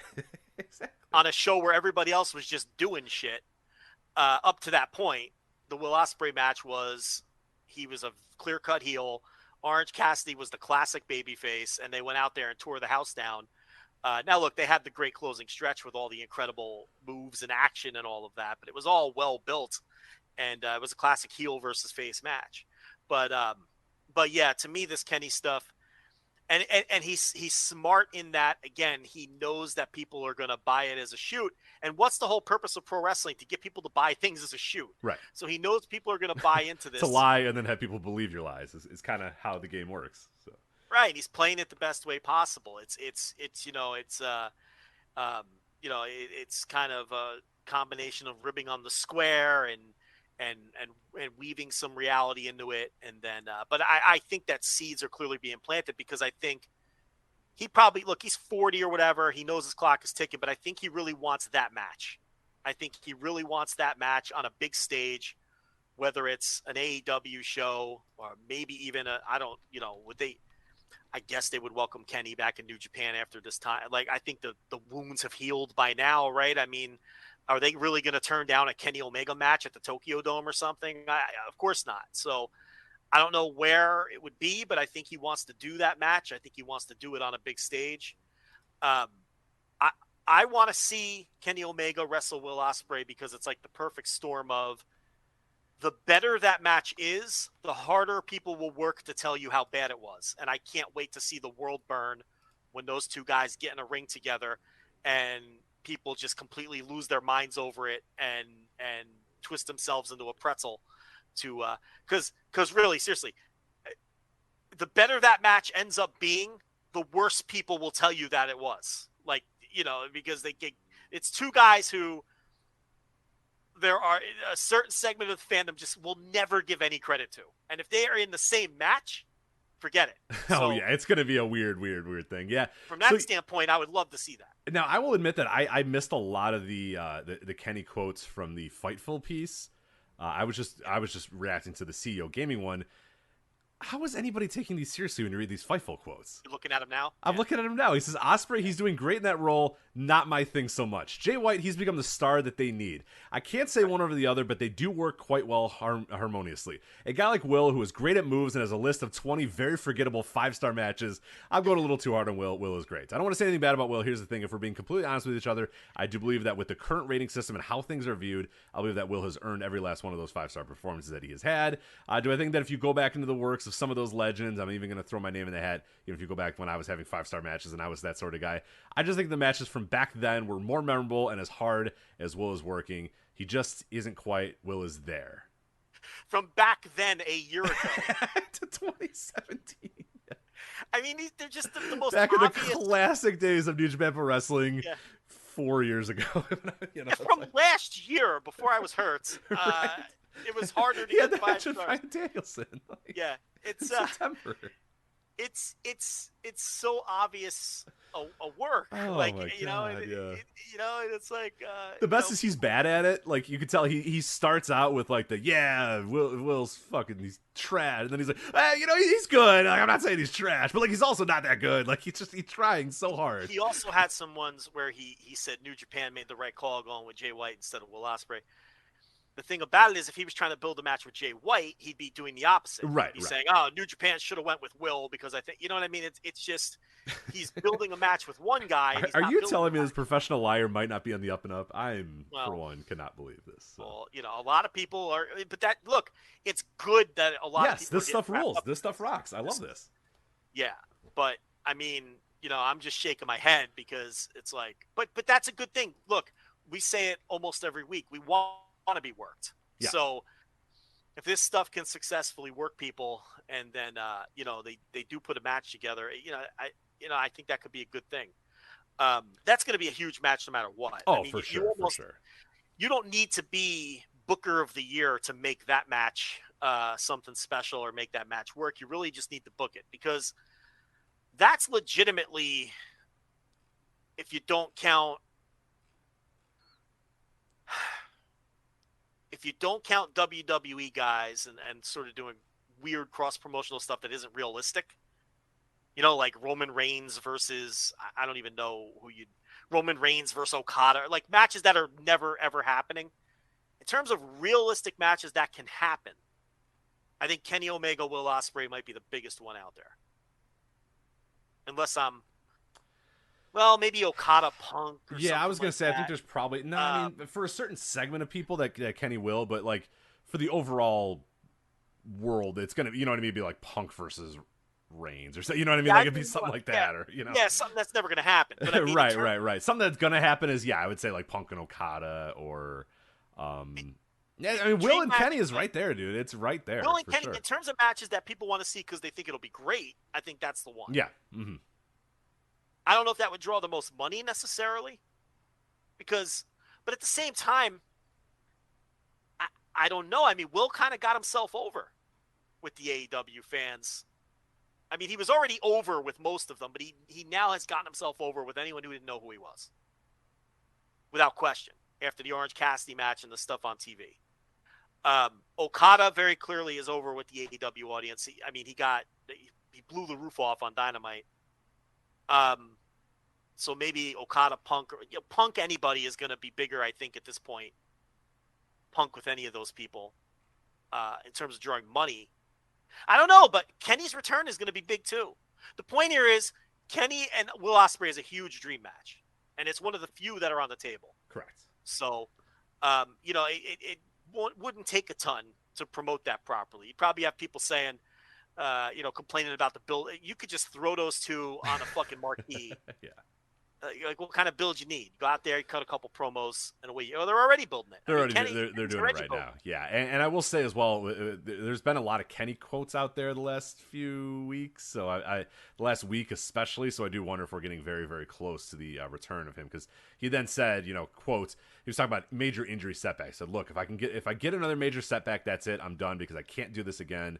It's like 2 times, 3 times a day, really painful rehab. Without even knowing what's going to be like. Once I get back in the ring, I have no clue. It's scary, actually. So, look, he's Kenny Omega. He's a psychopath. If he gets back into the ring, he's gonna work like a psychopath. I don't have any doubts about it. He's too proud in his work. And if it means figuring out a way to have great matches, maybe without falling on your neck 3 times a match, maybe he'll figure that out. But I don't worry about Kenny Omega, unless he's going to come back and do some super meta grab a hold gimmick. But I can't see him doing that.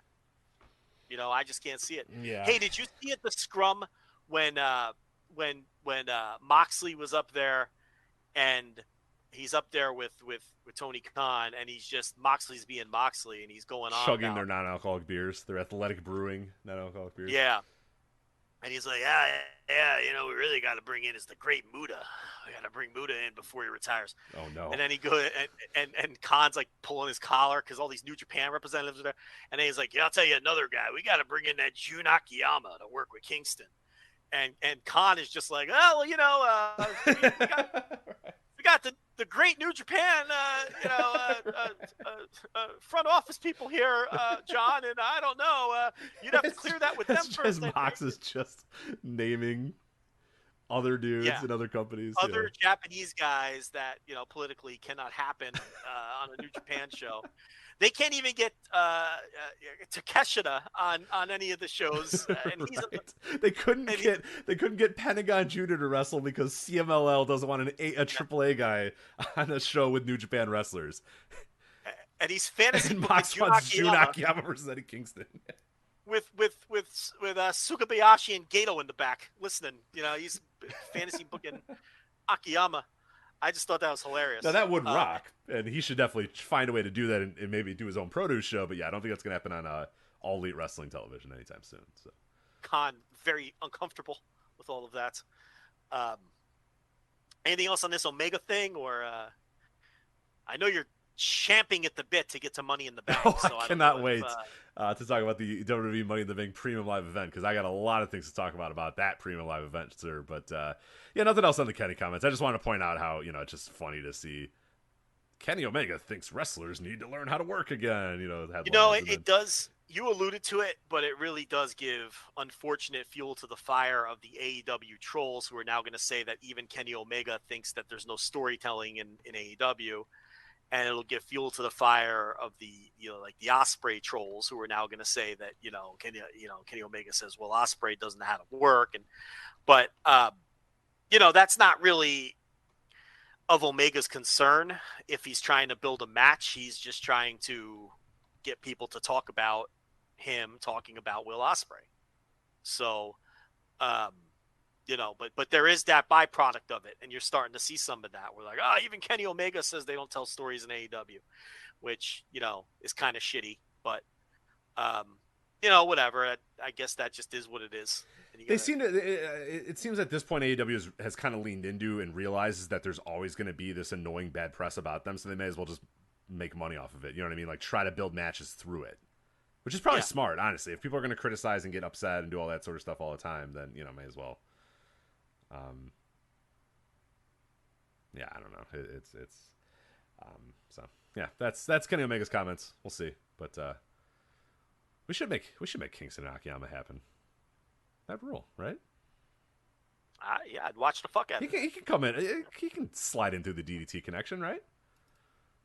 I mean, what's that DDT connection. Like, what's the problem wasn't suggesting. For the record, it wasn't suggesting Akiyama. It was suggesting Akiyama in a room full of New Japan wrestlers and executives that are hoping that you promote their show, and John's like putting over guys in other companies in front of them. So right, that was what was uncomfortable about it, because I think Tony Khan would book Jun Akiyama in a second. Oh God, yes, of course. You have John Moxley. Maybe in October he'll book him, and not in a press conference with executives. He's putting over cyber agent wrestlers right after a New Japan show. And that's why it was uncomfortable. Right, exactly. Yeah. But fuck yeah, we should definitely make Akiyama and Kingston happen at some point. All right, let's talk about World Wrestling Entertainment. Let's start with we'll do this quickly. Interesting week in Vince McMahon, who continues to just post through it and is now convinced himself that he must be on television every single week on every single show. So he is posting through it. It might be working for a certain segment of fans, but it's definitely not working for fans who recently became aware of the Rita Chatterton story, which came up this week. Again, for people that are not aware of the story, New York Magazine did a very, very good article speaking with Rita as well about it. For those that do not know about the Rita Chatterton situation, we had alluded to it a little bit a couple weeks ago, but I guess we didn't go into a bunch of detail. And I did have a few people reach out to me and say, "Hey, what's the story?" And I linked them to stuff, and they go, "Holy crap, how's that not a bigger story?" And I'm like, "I don't know." We didn't just allude to it. We said this is probably going to come up again. Yes, and 2 weeks later, here we are. It did. Yes, we were saying that. Well, burying these stories, it used to work, but it might not be able to work anymore. And it doesn't work anymore, because you get New York Magazine that looks into this. Some real outlets look into this. And yeah, for those that do not know, a little bit of background, I would definitely recommend reading the New York Magazine article as well. It's linked in the show notes here, but you can just look up New York Mag and look up Rita Chatterton. You should be able to find it. But the Chatterton story is she alleged on Geraldo Rivera's Now It Can Be Told show. Were you a big fan of Geraldo Rivera's Now It Can Be Told show in 1992. I don't even remember that show, but I was 4, so I guess that's my excuse. One of Geraldo's many shows. Geraldo's had a lot. Yeah, I don't remember which specific Geraldo ones this was. There's like a syndicated Geraldo show, Now It Can Be Told. Yeah, it was just daytime talk kind of deal. Yeah, he's hard-hitting news here, but this one was a pretty big deal, because he 1992 he interviewed her, and Chatterton said that Vince McMahon raped her in 1986 allegedly. She alleges that Vince propositioned sex to get a higher paying contract. In the article, she mentions that her friend and former wrestler Mario Mancini had also warned her to stay away from Vince. Later, Vince and Linda would sue Chatterton and Rivera for the false accusations, but later they would drop those charges because at that same time they also had the Mel Phillips thing, the Tom Cole thing, the Terry Garvin thing, the Pat Patterson thing, and the Dr. Zahorian steroid distribution controversy, so they decided to focus on those as opposed to the Chatterton thing. And then the Rita Chatterton thing just kind of went away, and nobody really ever talked about it a whole lot ever since then. So it did come up a little bit here. There was some quotes as well. They talked to both Mario Mancini and Chatterton. Mancini says, was she taken advantage of? Absolutely. Was she scared to death? Absolutely. Did she want to do that? Probably not. And Chatterton herself said, now this girl's come forward. I'm sure others will come forward because we're not the only two. There's not a doubt in my mind about that. Yeah.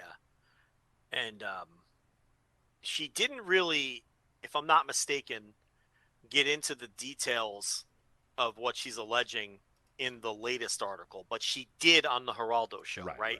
I have that correct? If I remember correctly, yeah, it was about a limo. I don't want to go through all the other details. You can find it out if you really want to. I don't want to go through like the graphic details of, this alleged, incident or whatever, but you can find it on your She alleges a rape, basically. Right. She was in a limo. He raped her, yeah. Performing an act, and then he forced her into another act, and that's what she's alleging. That's what she alleged on Geraldo. She didn't really, interestingly enough, get into it in the article. She had some different quotes in the article that you already laid out. Mario Mancini was actually a job guy, a very well-known job guy. Like, he'd work all the TV tapings, and he was a regular job guy, and he may have even gone on the road a bit to work prelims in those days, but he wasn't a guy that ever got a push or anything like that. But he trained with Chatterton. They went to the same wrestling school, and that's how they were friends.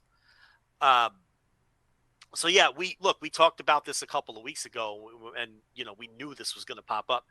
And I believe the same person who wrote the New York Mag article is also writing the Vince biography that's coming out. Yes. Yes. Here's where things get a little muddy. I know her first name's Abe. What's the last name? Let me get that exactly. Yeah, just so we make sure we get it right. Is it Abe Reitman or Abe? Let me make sure because yeah, they did a great job. So I wanted to get the name Abraham Reisman. It's now Abe Reisman because they have come out as trans. Oh, okay. So this is a recent. Sorry, the byline says Abraham, so that's all I was reading. Yeah, but because I think because I was going through this person's Twitter timeline, I think she's saying she's okay with using the name Abraham on bylines, but she's going by Abe in life or something like that. Okay. But anyway, this person recently came out as trans and has switched to the her, she pronouns. But here's where things get really complicated. She wrote this story. She wrote the Vince biography that's coming out. And obviously, with all of this happening, there's going to have to be, the biography is going to be not necessarily be rewritten. Actually, I think I saw her explain it on her Twitter timeline. She said something to the effect of, the way that I wrote the biography, I really don't have to do a lot of additional work, meaning she probably included a lot of this stuff in the biography. Right. Which may be why you were able to get because it did say, nobody's heard from Rita Chatterton in years. You know what I mean? It's been a very, very long time since, she has been a name that you heard about unless you were like deep in wrestling lore and looked this thing up. So there's a very good chance that all these quotes were already in there and that this discussion was already happening. And this maybe was hey, I can take this section out of my book because it's way more important to tell this story now than to wait for, March of 2023 or whatever when that book's I think it is March 2023. I just guess, yeah, it is. Well, I don't know how I guess I must have known that before, but, it may have been, this is an important story that I want to tell today. So I'm going to take these quotes that I have and take the story that I do know and maybe expand it a little bit more, put some additional quotes, talk to a few more people, get it a little bit more fleshed out. But I can tell this story right now. There's no need to wait until March because this is a story that does need to be told right now. So yeah, I would guess that probably is the case, which if that was, and the article or the name of the book is, Ringmaster Vince McMahon and the Unmaking of America. So it didn't sound like a very flattering book title from that. So it didn't really seem like it was going to be a very flowery, depiction of World Wrestling Entertainment and Vince McMahon taking wrestling out of the smoky guard armories and all the other, bullshit you're going to usually get. Like that doesn't read like that. That title definitely reads in a different way. And yeah, this article seems to, say, and like you said, the follow-up there seems to let us know that maybe more details in this sort of stuff was being explored already in this book, in which case that's good, because these stories do need to be told. Here's where it gets messy. And I don't even know if you're aware of this. No. So, what's her last name again? Reisman. So, Abe Reisman. There are some allegations that when Abe Reisman was still living as a man, that there are abuse allegations towards other women that came out on Twitter in the last week or so. Now, that doesn't never be easy. God damn it. Now, that doesn't mean Vince McMahon didn't rape somebody. Right. Didn't do the things he's being accused of by Rita Chatterton, or that anything that may or may not come out in this biography doesn't have merit, or but that certainly can be used against the author. Right. When it comes down to,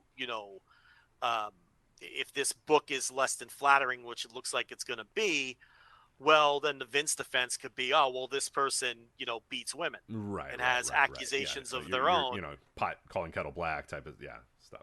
Yes. So, because allegedly Abraham Reisman was on a list during during the Me Too thing, wrestling and speaking out. You had Me Too in Hollywood. And then there was also, every industry went through that during that period. And in the journalism world, there was a list of men in media and journalism who were being accused of things. And Abe Reisman was on that list. Okay. And more accusations came out on Twitter the other day. So that makes things, it just adds another wild twist to what's going on, because now you have this author who both wrote the biography and wrote this article with the Rita Chatterton accusations resurfacing that has accusations of their own. What a fucking mess. Messy. Just so messy. But again, that doesn't absolve Vince. Right. Like some dumb people might use it as such, but this is all true things that were reported on. It was real quotes. It definitely will take attention away. Right. But, because then they can divert the attention away by using that as sort of to deflect. There's no question that it's not optimal. It's not optimal. So, there always has to be something. This is pretty wild. So, this Abe Reisman could go down themselves if some of the allegations against them, turn out to have some legs and are legitimate and everything. So it's interesting that if you knew you had accusations that you'd go after a story of this nature, right? Because you would think that would open you up to reopen you to the things that you've been accused of. It's very, very bizarre. Well, as we saw in the Wrestling Speaking Out, people a lot of times don't think that, oh wait a minute, I'm also involved in this. Who was the dork from the UK that was like Josh Bodum? The most incredible one of the entire. He's like, Josh we need Bodum. To clean this wrestling up or whatever. You guys should be ashamed of yourself. And then in 5 minutes, 30 Literally people were like, bro, what about this, and this? Deleted everything, went away. It hasn't been heard from ever since. Yeah, in a span of in literally a 10-minute time span. Yeah, stood up on this soapbox and said, "No, not anymore." Yeah, not only that, shit on the people being accused. Right. Said that he had some stories to tell. Right. Then multiple people immediately came out and told their stories about him, and he deleted his account. And this all happened in like 8 minutes. Just the best. On like the day of one of the main days of speaking out. It's just crazy. Yeah. When if he had just not said anything, his stories may have never come. Because if you recall, Rich, Josh Odom wasn't even involved in wrestling anymore because Rev Pro, which was the only place that was even left using him because he was such a loose cannon, I guess. Remember he beat up the ref? Remember? Yeah, of course, right. In the match against Aussie Open or whatever it was. And he beat up the referee. So Rev Pro fired him, and that was really the last place he was working. And he had been gone for months. Like he didn't have to do this. Yeah, he already had like a shoot job. Like So there was no like reason. Like he may have, the accusations against him may have never come out because people weren't even thinking about him. He put himself back in the spotlight for 8 minutes. So yeah, you shouldn't. Yeah, who knows? But anyway, that's an interesting article to check out no matter what. And yeah, will not the first, and will certainly not be the last either. Many more things are going to come. Now, this Vince story is far from over. And look, we're going to find out what these other NDAs are. I mean, maybe Chatterton at this point has one that she didn't have in 1986 when she went on Geraldo, because she didn't give a lot of details to Reisman for that article. She gave some generalities, but she didn't get into the specifics of the attack or anything like that. The big news coming out of that article was Mario Mancini backing up the story. Right. Because that was the new information that really none of us had been aware of, because this story, was obviously something that's been out there for many, many years. And we even brought it up a few weeks ago and said, look, these are the kind of stories that are going to come back up. Another one I think that's going to come up is the Ashley Massaro. Right, which I did mention as well a couple weeks ago, where people that were not aware about that one. Again, you can look up all the details about that, but not good either. And that's not Vince necessarily, but she was allegedly raped on one of the, what do they call those? The Tribute to the Troops. Yeah, and the part that is damaging to WWE is that they allegedly helped cover that up. Right. I think Ashley said that Vince straight up told it was a one-time thing, and I don't want to ruin our relationship with the military. Right. And that was the quote that kind of was like, oh, all right. Okay. And that came out a few years ago, and it just went away. Yeah. Like, it just, nothing It came out after she committed suicide. Like, it was, I thought it would be, and then people were like, oh, all right. And then the cycle, it was a day, and then it went away. And I was like, okay. Guess we're not going to mention that again. All right. Great. Yeah, it's going to get mentioned again. Now it's going to, and the thing is, and we always talk about this, when the real magazines and the real websites start swarming, that is when things get real ugly. When New York Magazine is doing it, when I was able to find a whole recap of this Rita Chatterton thing in Kotaku, which is a video game website. You know what I mean? Like, these other websites are getting hold of this. Other big mainstream things are getting a hold of this, and that is when things are going to get ugly. Yeah, and there's going to be stories that come out, particularly when we find out what these other NDAs are that are going to involve other on-screen talent and probably some shocking names to people. And it's going to, I'd be surprised if this doesn't get a little uglier, whether the end result is Vince permanently gone from the company or whether he skates like he always seems to skate.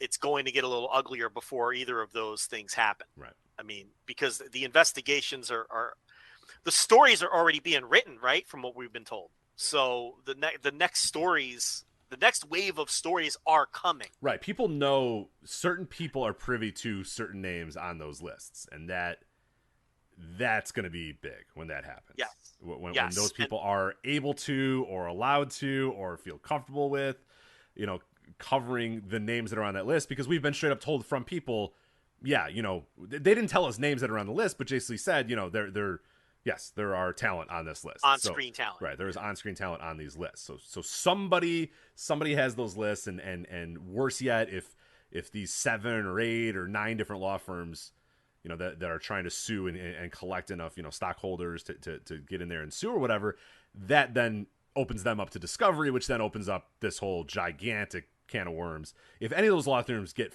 through and actually take Vince and them to court and take WWE to court, and WWE just doesn't settle with them immediately, which they're probably going to want to do, because if they do go to court, then discovery happens, and then under oath, Vince McMahon's going to have to talk about those NDAs, and that's right. Which is why you have whatever the number is, 7 or 9. I think it's 9 law firms now that have these suits, because they know that in all likelihood these are probably going to end up just being settled. Right. They're unlosable. Right. Vince does not want to get into a courtroom and have to talk under oath. So. Correct. Yeah. Forget it. So that's why they're all coming out of the woodwork and getting the investors together to go after. Yeah. It's wow. I mean, so, I don't even remember where we left off with this story, but I mean, Stephanie is the board, the CEO and chairwoman of the board for now. And I tell you who crawled out of his hole. That's Triple H. He's all over the place now. I'm back in NXT. I'm signing Logan Paul. I'm doing points. I'm taking pictures and pointing. Yeah, he's back pointing. So he is his cardiac event is apparently in the past. He's back and ready to go. So telling people in NXT that he's back and things are going to change, and front and center with the Logan Paul thing, and it's the Paul and Steph show again, and who knows, maybe it is a marathon and not a sprint, Craich. Maybe play the long game. Play that long game. Maybe he's back in the saddle. He is for now, that's for sure. There was no sign of that man. To the point where people were asking earnestly, is this man dead? Yeah. Earnestly asking, okay, I mean this in the best way possible. Are we sure that he's not dead? and the answer was, I don't know. There was a long time where I couldn't tell you if he was dead or not. Didn't tweet anything. Remember there was the one tweet that we were able to find where it was like, at the show with my wife, and he was at like Hamilton with Stephanie apparently. Yeah. And it was just a photo of like the playbill, and that was it. It's like, all right. Yeah. And that was like the only tweet for like 3 months. There was generic proof he was really there. Right. There was like generic NXT tweets or whatever, and then there was spending a lovely night with my wife, and it's a picture of the playbill, and it's like, well, turn that camera around. Let's see, your pretty faces at the Hamilton show, but no, didn't. And he did the Stephen A. Smith interview. That was it. Right. That was it. That's the only public thing that he did. That was just to announce his retirement, and that was doing, because Stephen A. Smith, of course, like everybody else, was a Nick Khan client at one point, so that was the connection there, I assume. But now he's every photo op imaginable. Now he's all over the place. Back. Triple H. Yeah, big smile on his face. Why wouldn't he? Right? Yeah, absolutely. So. They start bringing indie wrestlers into Rainbow Raw again, and we really know that he's pulling the string. So we need the pictures. We need him pointing to, I'm trying to think of who's a current indie wrestler that he would scoop up for Rainbow Raw. Speedball Mike Bailey. There you go. Yeah, Mike Bailey backstage at NXT. Triple H doing the point. You know what I mean? Yeah. Property of WWE Performance Center shirt on Speedball. Pointing at those kick pads without the shoes. Pointing. The 4th of July is all about 4 things: drinks, grilled meats, and shooting off some fireworks before your neighbors notice. Well, I guess that's only 3 things. What it's definitely not about is missing any of the action on a drink run. Luckily, there's Drizzly, the #1 alcohol delivery app where you can compare prices on the largest selection of beer, wines, and spirits, then get them delivered in under 60 minutes. That's less time than it'll take Dave to get his charcoal grill started. Come on, Dave, let's go. Anyways, if you're looking to get 4th of July drinks without waiting in 4th of July lines, download the Drizzly app or go to drizzly.com. That's DRIZLY.com. Again, that's DRIZLY.com, Drizzly or the Drizzly app, and get your favorite drinks delivered today. And maybe tell Dave to get one of those charcoal stacker things before he burns the whole neighborhood down. Drizzly.com, DRIZLY, or download the Drizzly app.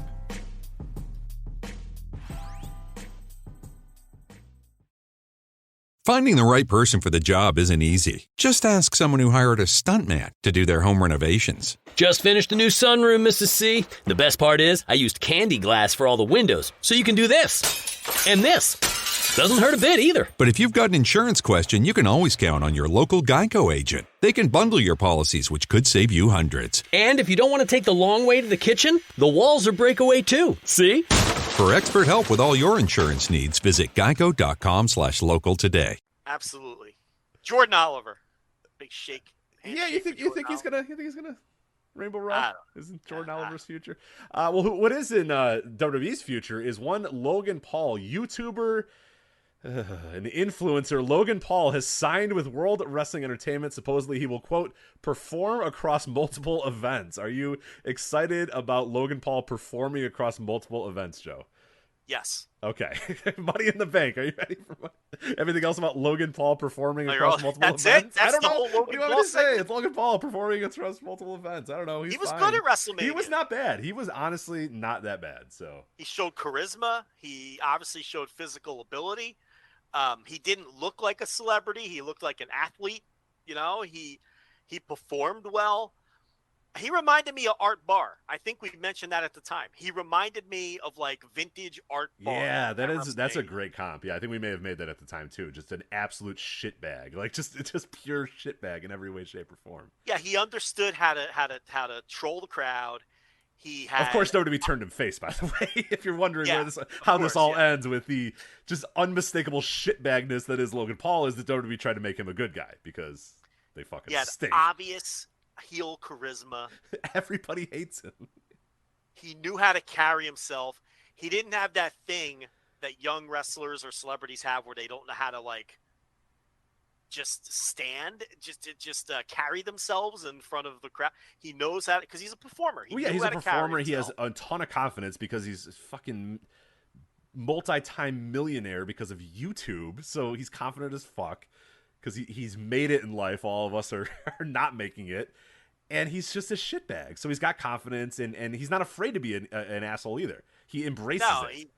He knows how to get himself over. Right. And, so, and he's a real athlete. He's boxed before in front of a big crowd. So he had all of the elements, and then he performed well, and he had charisma, and he carried himself well. And to me, I'm watching him, and it's really weird because a lot of people are making Will Ospreay comps. I don't see that at all. I see Art Barr. He was like Art Barr reincarnated at WrestleMania. Right. If you want to learn a little bit more about Art Barr and why he was such an absolute shitbag, we did a deep dive about our Art Barr.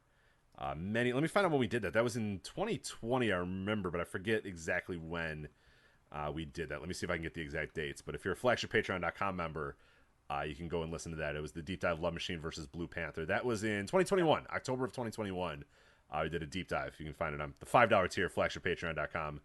The Deep Dive Love Machine versus Blue Panther, if you need a refresher on just the absolute shitbag that was Art Barr. In the best way well, not always the best way possible. Some other things is like, in the wrestling realm, he was a shitbag in the best way possible. And in his personal life, well, we talk about his accusations in that deep dive as well. Yes. So, but yeah, anyway, that's who he reminded me of. I think the guy has a lot of upside. Now, look, he's not going to be working Raw every week. He's not going to be working house shows. You don't think Raw is going to be the multiple events that he's going to be performing across? Every now and then maybe. But, he's not going to be full-timer is my point. But, I think he looked really good at WrestleMania, and he has some potential. I mean, he was better than Bad Bunny, and Bad Bunny wasn't that bad. But Bad Bunny had that rough around the edges celebrity thing. This guy came across like a far more polished product. He was a little more McAfee than Bad Bunny. Yes. To me. Just knew the game. Bad Bunny was athletically fine and was clearly like open to learning how to become a wrestler and open to becoming better in the ring. Like Logan Paul exudes just pro wrestling. You know what I mean? He gets it. That elusive it. Logan Paul gets it. Pat McAfee got it and always got it. Certain guys get it. Not everybody. It's tough. It's not easy for a celebrity to get it, but Logan Paul definitely does. I'd put him ahead of Bad Bunny. I'd put him ahead of McAfee. I'd put him ahead of the Cody's buddy who played the hell was that guy's name? Steven. Stephen Amell. Yeah. He wasn't bad. I mean, he was okay. But he was more of the Bad Bunny, where like he was anxious to get better and learn, but didn't come across as like a wrestler. As a natural. He came across as a celebrity wrestling, as opposed to Logan Paul, who comes across as a wrestler that's also a celebrity type of thing. If that makes sense. Yeah. Amell, you could tell Amell and Bad Bunny respect it and didn't treat it like a joke and worked hard to be good at it. And I mean, Amell is still doing heels. I mean, so he's really, he respects it, the craft, and now he's doing the wrestling-based television show. But yeah, I think Paul was more impressive than any of those recent. I thought he absolutely was a natural. So it gives a little juice. What it does say though is, it's another part-timer. All their biggest stars and all their biggest names are these part-timers, Roman Reigns and Brock Lesnar, and now Paul and John Cena comes back and immediately sells out a Raw and pops a rating on John Cena right now. John Cena is still their biggest draw. He is still their biggest draw. And he shows up like, he came out on Raw. He saved that MSG show that we talked about at length, even though the Needle Mover was on that show, but Cena saved it. Yeah, he comes out on Raw. all leaned out and Hollywood, and yeah, it pops a huge rating because he's fucking John Cena. And he's going to do a match with Theory, and that's going to be a big deal whenever they probably SummerSlam, I'm guessing. And Paul will do whatever he's going to do with The Miz at SummerSlam, and Brock and Roman are coming back for SummerSlam, and then all these people go away again. And they aren't making any stars with the people that are there week to week. So in a lot of ways, Paul spotlights and exemplifies the issues that they have. If all of these people decided that they were all done with wrestling, what the fuck would they do? It's going to be the Drew McIntyre show? What the fuck are they going to do? We saw what happens when Roman Reigns says, hey, I'm not coming to those shows. Then, That's what I mean. You get shows like this Money in the Bank that we're going to talk about, which is just an absurd card. Like, it's a terrible card. Perfect segue. Let's talk about awful Money card. In the Bank. So Money in the Bank premium live event is on July 2nd from the Intimate Confines of the MGM Grand Garden Arena. Have you ever been to the Intimate Confines of the MGM Grand Garden Arena, Joe? I've never been inside. I have walked next to it, but I've never been inside the Intimate Confines. Walked past it many times, yeah, sure. So, yeah. This, of course, was a show that was going to be in the Giant Football Stadium. It is now from the Intimate Confines of the MGM Grand Garden Arena. So, premium live event. We have U.S. Championship Theory versus Bobby Lashley. Theory versus Bobby Lashley. Yeah, I mean, if you're going to do Theory versus Cena, and look, that's just my speculation. I don't know if they're going to do that, but why would you tease it if you're not going to do it? Why would you have Theory punk Cena and have Cena just walk away if Cena wasn't going to wrestle him at some point? Maybe you want to get the U.S. title off of Theory before you put him in a ring with Cena. Right, because Cena's going to have to win that, and you don't really want Cena to win the U.S. title. Right, correct. And by the way, people are going to say, no, you don't want Cena to win. Cena's going to win that match. Get the fuck out of here. Theory's not beating John Cena. I don't think. Yeah, probably not. But current odds, Theory is minus 200 and Lashley's plus 140. So, speaking of Vegas, they're not sure. Theory, a 2-1 favorite, but not exactly overwhelming odds here. Right. WWE Tag Team titles here. The Usos versus the Street Profits. Yeah, my bookie's got the Usos at minus 400, so they're solid favorites here over the Street Profits. Look, I don't know. This is one of these things where ultimately at the end of the day, it does not matter. So it'll be at the whims. Right, yeah. None of the results. It'd be so hard to bet on WWE because none of the results ever matter that much. Like, nothing changed. The world of WWE does not change if the Street Profits beat the Usos for the tag team titles here. Nothing changes. I mean, there's some thought you could put into Theory, like we discussed, only because the Cena match is looming, but there's no thought you could put into this. It's whatever they feel like doing, and it really is inconsequential either way.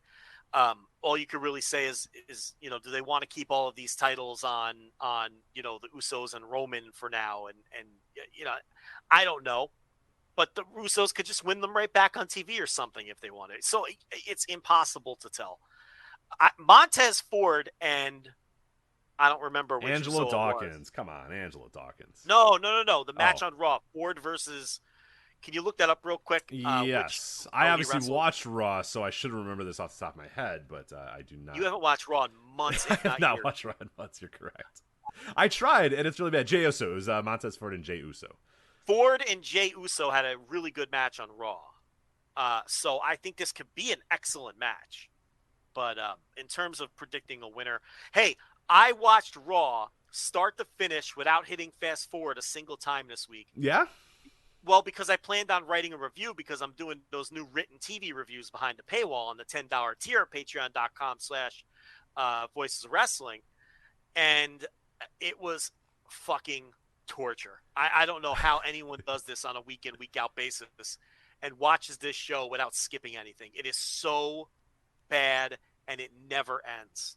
It's 3 hours that feels like, I don't know, 3 days. It's so hard to watch. And by the way, I'm not even going to end up writing about it because I just watched it with like glazed eyes. Yeah. I have nothing to say. Like, it's just awful television. You watch Dynamite with these vibrant crowds and everybody's into everything and you get, great matches every week. And then you put on Raw and it's like, you hear the vacuum cleaner in the background or the hair dryer because they're piping in the sound. And the promo style, and it's just don't review Raw. You don't really have to. I know you're trying, but just review another show. The gimmick with the written reviews is I'm going to review different shows every week. Like you never know what you're going to get. Well, never review Raw though. Well, I watched NXT 2.0 this week. Oh, don't do that either. No, that's also bad. Well, what happened with that is that show was so bad, so boring, and so inconsequential. Like nothing happened on the 2-hour show. It was just a boring, nothing happened in show. That I also scrapped plans to write about that because I couldn't even figure out an angle to make fun of it. Like I can't even figure out a way to riff on it. Like you're punching down. Yeah, you're punching down at that point. So and even that, it was so boring and bad that I couldn't find ways to even riff on it this week. So basically, I watched 5 hours of WWE programming start to finish for work, and I'm getting nothing out of it because I can't figure out a way to write about either show.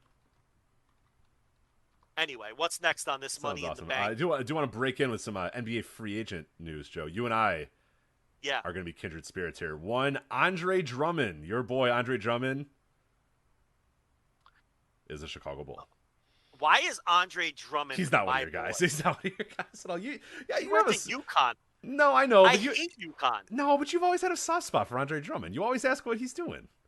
You ask what Greg Monroe is doing, and you a lot of times ask for what Andre Drummond is doing. And I don't know why you always ask what Andre Drummond's doing. Are you hoping for his downfall? Is that why you keep asking? I don't recall asking You have asked about Andre Drummond before. Well, then fine. I will be on the Andre Drummond bandwagon by myself. He's terrible. Yeah, you're all alone. He's a UConn guy.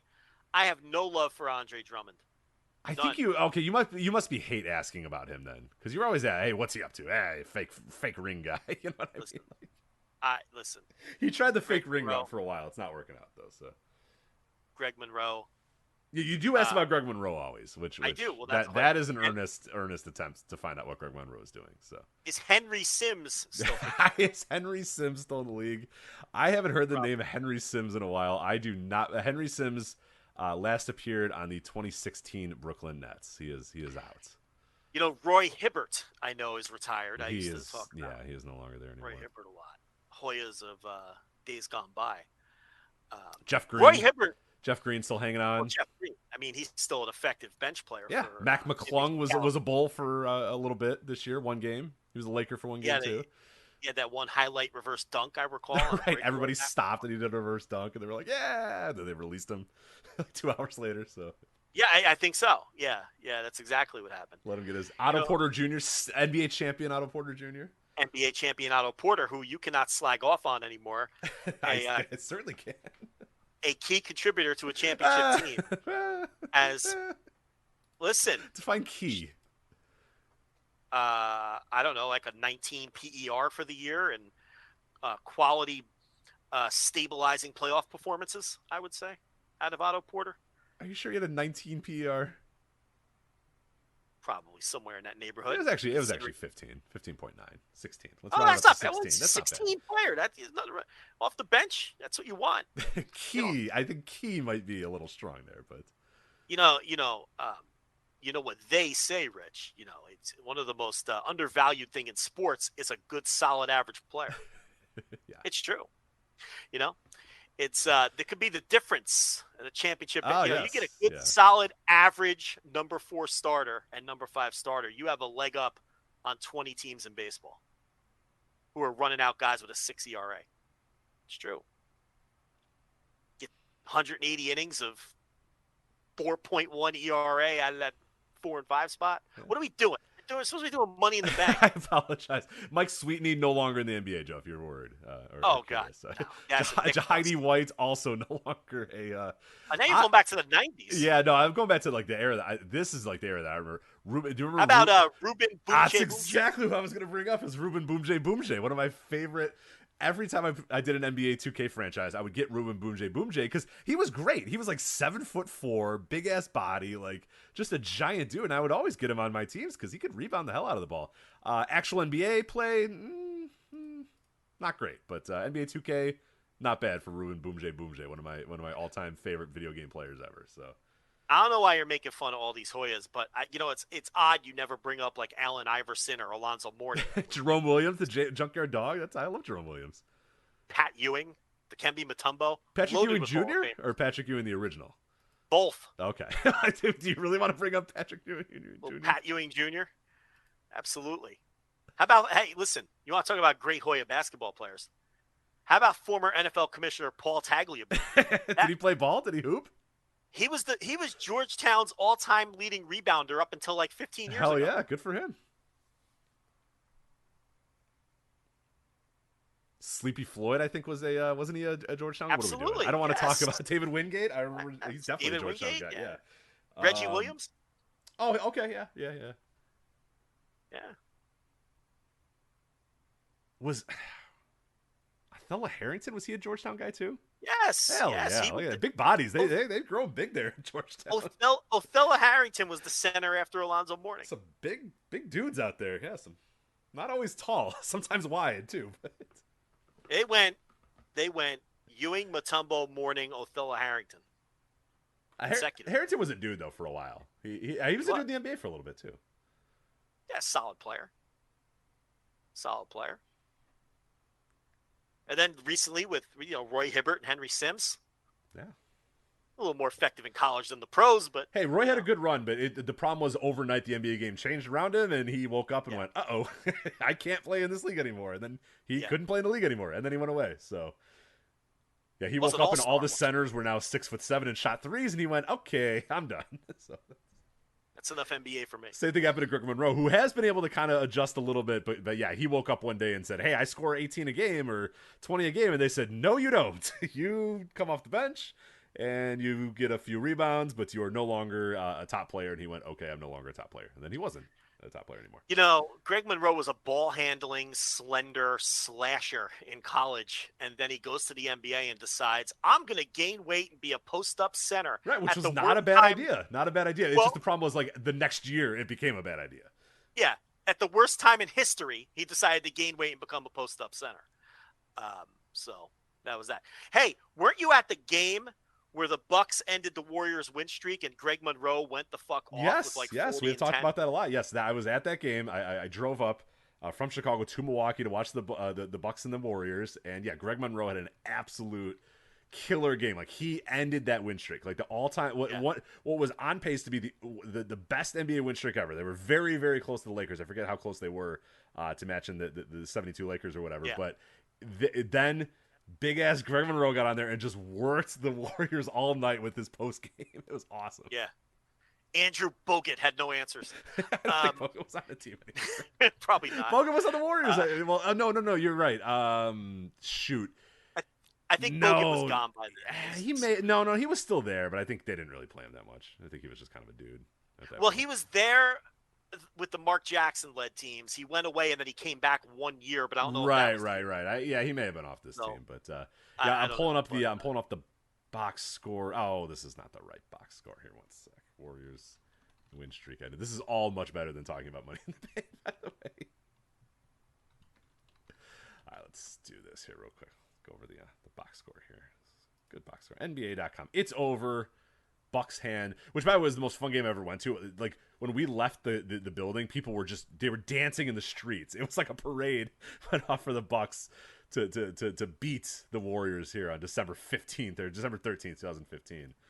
Bucks Warriors. All right, let's get this line here. We need to be accurate about this game.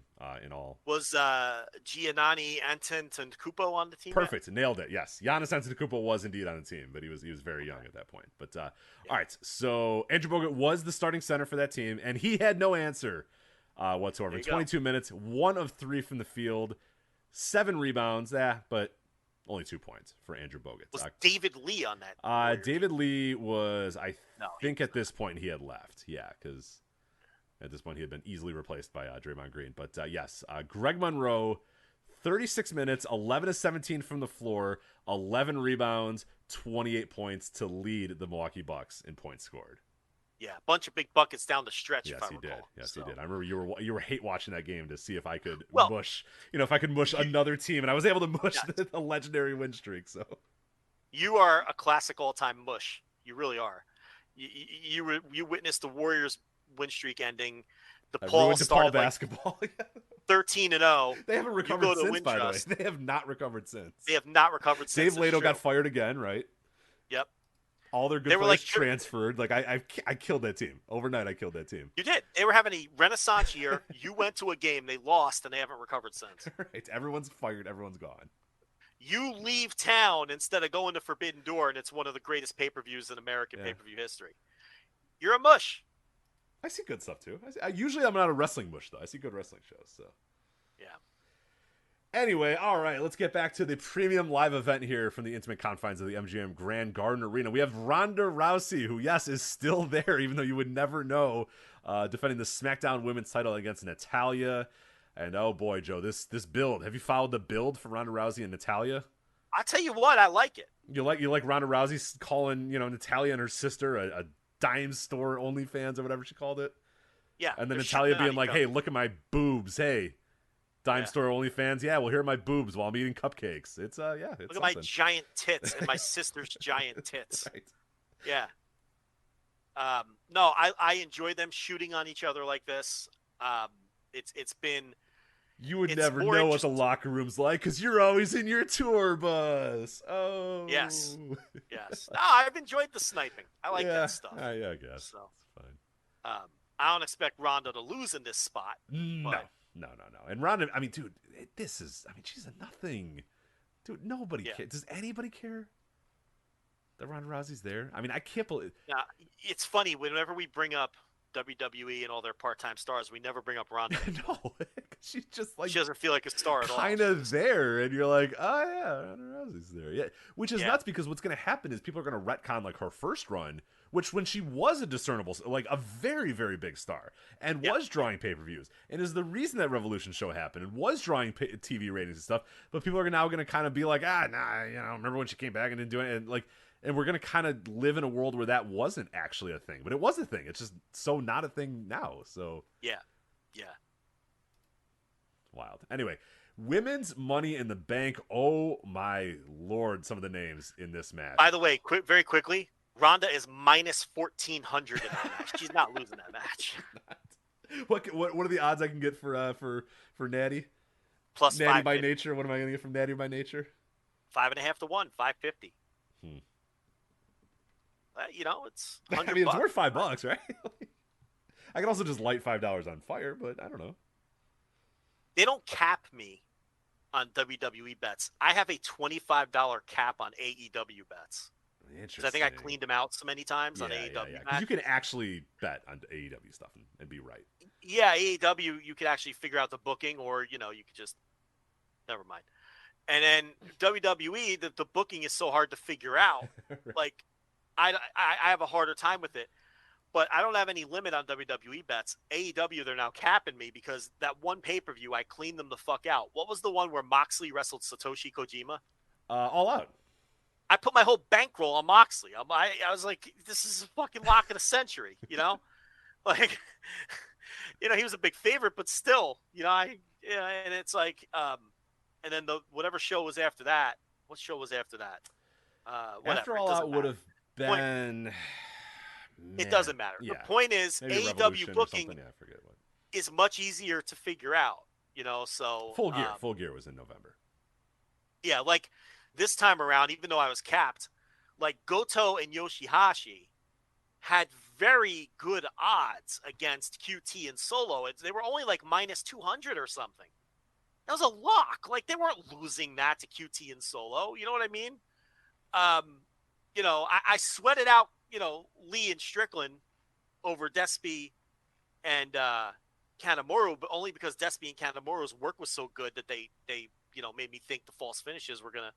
But, I mean, those are good examples where the odds weren't even that long, and it's easy to bet on. So now they've capped me on AEW bets. But there's no cap because I tested it the other day. I could put whatever I want on these WWE matches, but I'm afraid to bet any of them. That company's too volatile. You never know what they're going to do. They could do any finish. It doesn't matter. So this Money in the Bank, this women's Money in the Bank match is, oh boy, this is some rough go here.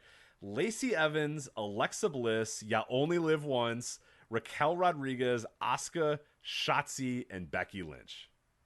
Yeah. The ladder match. There are no odds on my bookie currently on that match.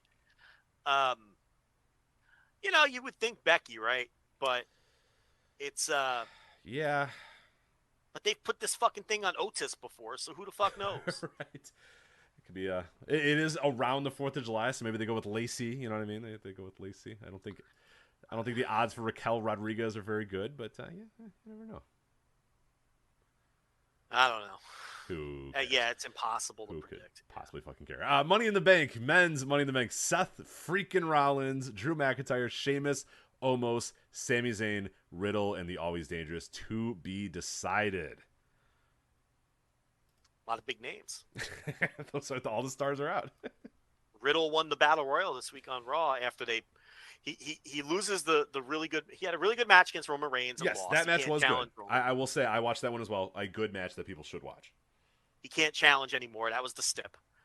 And then they kind of make him look like a geek the next week. And then the next week he wins. This is what I mean with this company. You never know what they're going to do. Then he wins the Battle Royal the next week. Yeah, there was a lot of make it make sense tweets about Riddle losing on Raw, and it's like, no, they're not going to make sense. No, it's not going to make sense. It never makes sense. Just go past that. It's not going to happen, guys. Yeah. Stop trying to make it make. It's never going to make sense. It never makes sense, which is why I have no cap on my bets on my bookie. Right. They want you to put $500 down on somebody you think is a mortal lock, just so you could look like a fool when Natty does beat Ronda Rousey and win the title. So yeah, there you go. And then the Raw Women's title: Bianca Belair versus Carmella. Holy shit! This card sucks? Am I missing a match? Is that it? No, the card stinks. Is that the card for the Intimate Confines of the MGM Grand Garden Arena? No, because they've already started building SummerSlam. This is just that's the card. Yeah, they're not putting any effort into it. Their focus is SummerSlam. They want people on the 4th of July weekend to go to the Intimate Confines of the MGM Grand Garden Arena and watch this fucking show. They want me to sit at my house on 4th of July weekend and watch this shit? It already bombed and they don't care. They wanted to run the football stadium. It didn't work out. All their efforts have gone. If you watch the TV, which you don't even pretend to watch anymore, they don't even. All the efforts are towards SummerSlam. This is just a little fucking annoying bump on the road to SummerSlam. There's no effort put into this. Yeah. Good Lord. Yeah. Well, do not stay up on Saturday night for an instant reaction live. No live instant reaction? I would not expect it. Yes. Stranger things have happened, but I would certainly not expect it. So I'm game. You knock yourself out, man. Knock yourself out. You gotta watch. But see, that's the thing. You have to watch these live. I'm not going to. It's torture if you try to watch I'm it. not going to. Okay. You're listen. I'm not spending the set. No, I have something else to do the Saturday. You know what's going to happen? What's going to happen? You're going to be whining to me on Tuesday when you're trying to watch it. No, no. I'll do the gimmick where you watch it and then you quiz me. I love that gimmick because I don't have to watch it. You want to do the game. I love that game. I love that game. It's a great game. Oh, all of a sudden you love. Oh, I see. So now this is how you're going to get out of watching all of these shows. Duh. I think that was clear from the beginning. Okay. All right. So next week we'll do the game. I will work 3 lies. Maybe I might watch. We'll see. We'll see what ends up happening. I might. Well, if Rich doesn't watch, I always try to watch it, but if I watch it, my brain melts immediately. Then yes, we'll do the game. They're so much easier to watch live. I don't know why that is. Maybe. It's no, you cannot. Just because you've invested your time, like you've sat down on your couch and you said, okay, for this night I'm gonna sit and it's Saturday night or whatever. It's late. It's 7 p.m. You've probably done everything you needed to do. The problem with me is I'll try to I'll come home from work on a Tuesday and be like, all right, let's do this, Money in the Bank, and it's 20 minutes in and I'm like, I couldn't be doing anything else other than this. What am I doing with my life? Or I'll wake up early and try to watch these things and I'm like, no, you can't. All I know is I'm going to be getting messages on Wednesday afternoon about how torturous it is. You're trying to get through this show when you could just tune in on. I think it's Saturday. It is Saturday. Yeah, clear your calendar, folks. Saturday, July 2nd for the Intimate Confines of the MGM Grand Garden Arena. Money in the Bank premium live event over on PeacockTV.com. So, all right, and the cock, if it's built into your cable as well. So. I'll be settling in for a little Ronda Natty on Saturday night. And boobs versus bus. Yeah, the boobs versus the bus. You can't wait. Yeah. Did you see she was said, Ronda Rousey said, "Oh, you get a lot of Botox," and Natalia said, "Well, at least I get jabbed." Oh, vaccine That's good jokes. shit. It is good shit. It's not bad. It's not bad. I like it. I think it's good shit. They've had some good zingers back and forth. It's better than the usual WWE builds, which you couldn't possibly care less about. These two are going at it on social media, and they're hitting a little close to home. I don't know. What do you want from me? It's the third hour. I'm trying to make something out of this. Okay. We don't have to. We're done. That was the premium live event, Money in the Bank. There will not be an instant reaction live, and we will definitely talk about it next week. But in what form, we'll find out later. But last topic here we'll hit, and then we can maybe do some if anything else comes to mind in the last few minutes of the show here. ROH Death Before Dishonor. Tony Khan made it official. Death Before Dishonor 2022 will take place. You said this a little bit earlier. Saturday, July 23rd in Lowell, Massachusetts. I forgot to look up what the name of the arena is. Does not matter. Saturday, July 23rd, Lowell, Massachusetts. If this means anything, Jonathan Gresham, Mercedes Martinez, FTR, Samoa Joe, Wheeler Yuta, and Jay Lethal were on the poster.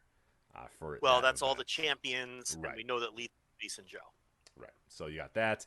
The show will be available on BR Live as well, but this is now going to be the first official Ring of Honor thing in the post, in the post Tony Khan era of the Supercard of Honor was kind of half in between. It was kind of half booked, half kind of put together, but this is, I would say this is final. This is officially the Tony Khan run ROH and the first major show from them. Death Before Dishonor 2022, July 23rd. So I'm excited to see what it looks like. Well, Supercard of Honor was really good. I thought the wrestling was really good. It obviously had possibly the match of the year with the Briscoes and FTR. They did a lot of angles. They did a lot of title changes. They kind of reset the deck for this new Tony Khan owned era. And this will be, but like you said, that was kind of, the show was already advertised. He felt obligated to put it on. So this will be the first show that they have planned start to finish under the new ownership. And, they don't have TV yet. So what the business strategy seems to be is, instead of sitting on this property waiting around for TV, we're going to keep it alive, and we're going to keep the flame lit, and we're going to run pay-per-views, and we're going to, sell some tickets and try to sell some pay-per-views and draw some revenue in the meantime before we finally get some TV, which they're working hard to try to get. And in order to do that, we kind of have to blend the ROH wrestlers and storylines and things like that into the AEW television, because if we don't, then it's impossible to sell the pay-per-views if we're not promoting them on some form of TV. So eventually, when they get TV, they can break whatever the ROH roster is going to be off onto the ROH TV, and then the ROH titles and storylines and everything will be, I don't want to say completely contained to the ROH television, because with both promotions owned by the same person, I would be stunned if there's not always some type of crossover. I don't know if you want to overdo the crossover, because then it's less meaningful if you want to kind of draw money off of crossing it over or doing interpromotional matches. So when they finally do get TV, I think you want to keep ROH away from AEW as much as possible, at least at first. But for now, it's kind of impossible not to, because how are you supposed to sell a pay-per-view if you can't promote the matches on TV? Right. So that's kind of where we're at here. I think that Tony Khan, this is where... Your favorite band's about to play a sold-out show, and you definitely got tickets. And drinks. Now hurry and make it back to your spot. Past this person and that person. About 20 more. Ooh, watch out for feet. Hey! Just keep going. A little further. Oh, there's your friend. Over here! Right where you want to be. close enough to see the set list. And they're definitely playing your song. When you're with Amex, it's not if it's going to happen, but when. American Express. Don't live life without it. July 4th weekend only. Start your dream project with special financing from Floor & Decor. Shop our unmatched selection today. Credit card offers are subject to credit approval. Floor & Decor credit card accounts are issued by Community Capital Bank. Tony Khan being kind of a wrestling nerd and being one of us kind of works to our advantage because I think he respects the legacy of ROH. I think he was an ROH fan. In fact, I know he was an ROH fan. I think he wants to keep the history and legacy of ROH alive. And instead of just buying the tape library, sticking it in a storage locker and folding everything into AEW, I think, number one, he's a wrestling nerd who wants to keep ROH alive. And number two, I think that he truly believes that he's got the energy and the talent and the skill to successfully build two wrestling companies at the same time. It's going to be an incredible challenge. I don't know if it's going to work. I don't know if he can pull it off. The first show was really, really good. I'm very excited about Death Before Dishonor for that reason. The first show felt like an ROH show. ROH cryons and graphics and presentation, Ian Riccabone and Caprice Coleman in the booth, Bobby Cruz, and he's kept all those people on. He has worked them into the AEW shows when they do ROH matches. So, the legacy and the feel of ROH was definitely there for Supercard. I think it'll be there for this show as well. And I think this is cool as hell. I mean, if the shows are as good as Supercard was, and eventually when they kind of have their own distinct roster, I think this is going to be another viable promotion that I can pay attention to and sink my teeth into. So, I hope it works out. Yeah, I know. Go ahead. I was going to say, it's an interesting thing that he's going to do here, and I'm very curious how it goes. There's obviously going to be a lot of crossover between AEW and Ring of Honor, and in some ways, I think it's a way for him to get additional AEW programming on television, on pay-per-view, on YouTube, on whatever future streaming service, if they ever do, if they ever link up with a future streaming service. It's a way to produce more content, wrestling adjacent content, without necessarily it being more AEW content, without it being, okay, this is another AEW show on top of what we already have. But the other part of that too, I should say, is that I do think that he does want it to be a little bit different. And yes, there has to be a little bit of crossover, and there's naturally going to be a lot of crossover. But I do think that there's also this fun challenge of also booking this secondary company and booking this other company that has this legacy, that has a history, that is something that means a lot to Tony. It means a lot to a certain number of AEW fans as well. So it's a little bit of both. I could see why there's a little bit, but I think we'll see over the next couple of weeks. I think there's a lot of people wondering, oh, well, what exactly is this going to be? Is this going to, be conflict with AEW? Is it going to take away from AEW? Is it going to make ROH seem secondary? I don't know. We don't know just yet. We don't know exactly how it's going to lay out, but I tend to think that AEW will still be of the most importance, and AEW will obviously get most of the focus. But yeah, you got to sell these things too. I mean, this is something you do need to sell, and I think there's a way to work both these things in without being overwhelming on working on Ring of Honor. I think it's gonna be a really, really fun challenge to see how they do it, and and how they relate both of these companies, and how both these companies how both these companies interact with one another, and yeah, what ROH looks and feels like. Well, he bought this thing. And I guess the mindset is, why have it sit dormant until I figure out what I'm doing with TV? If he feels like he can run these quarterly pay-per-views or however often he's going to do them and draw some revenue out of it. He's got television, so he can, for now, mix the talent in to the AEW television and sell some pay-per-views and sell some tickets. The Supercard of Honor show did very well. I think he said at the Scrum it was one of the top producing ROH pay-per-views of all time. So in terms of buys, so why not run these pay-per-views until you get TV? I'm not opposed to this. It keeps the flame alive. It keeps ROH in people's minds, and so when they eventually do get television and split off into their own thing, because remember, these are technically two different companies. Right. This is his personal money. This is not All Elite Wrestling Inc. or LLC. I don't know what the hell the official company name is, but yeah, the books are not mixed. It's right. two separate companies. It just happens to be two companies owned by the same person.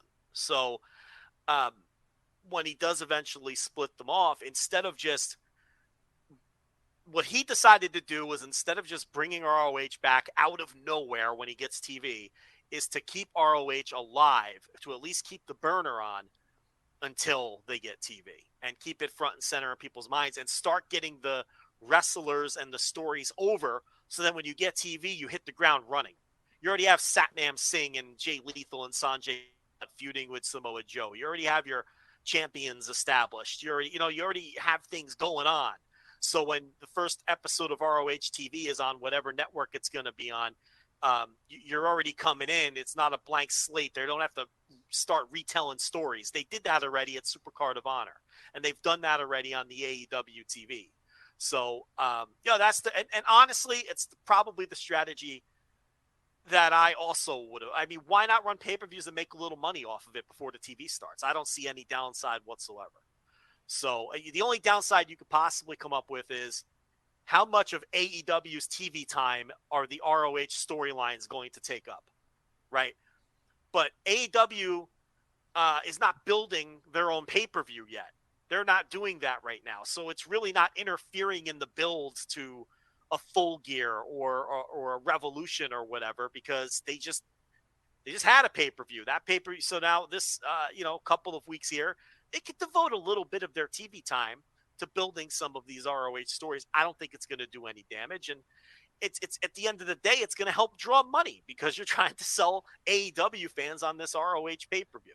So, and if you keep ROH alive on AEW TV, when you do roll out an ROH television show and get the promotion going full bore, it's more likely that AEW fans will check it out, because they've been seeing it on their TV this whole time. So I probably would handle it the same way that Tony Khan's handling it, keeping it alive instead of just, throwing it on instead of, putting in mothballs and then digging it out of the closet once you get TV. I think this is the smarter path. Yeah, I do too. And I think, like you said, I think you have to be careful about when you run these ROH shows.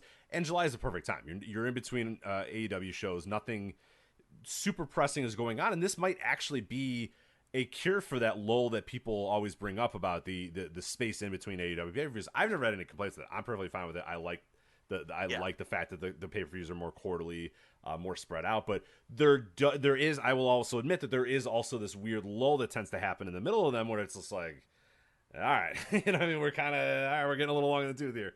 And I feel like these Ring of Honor shows could be the cure for that. They are, and again, like I said, it's AEW adjacent television without adding more hours to AEW. The idea of you can use AEW talent, you can develop AEW talent, you can develop people for, at the end of the day, if a guy gets super over in Ring of Honor, they're probably going to be put up to AEW. You know what I mean? Like, they're not going to be kept on Ring of Honor. There's going to be an importance, AEW is going to be of the utmost importance the entire time. But like, it's a way to produce that more content without necessarily making it another thing that AEW fans feel they have to watch or do have to watch.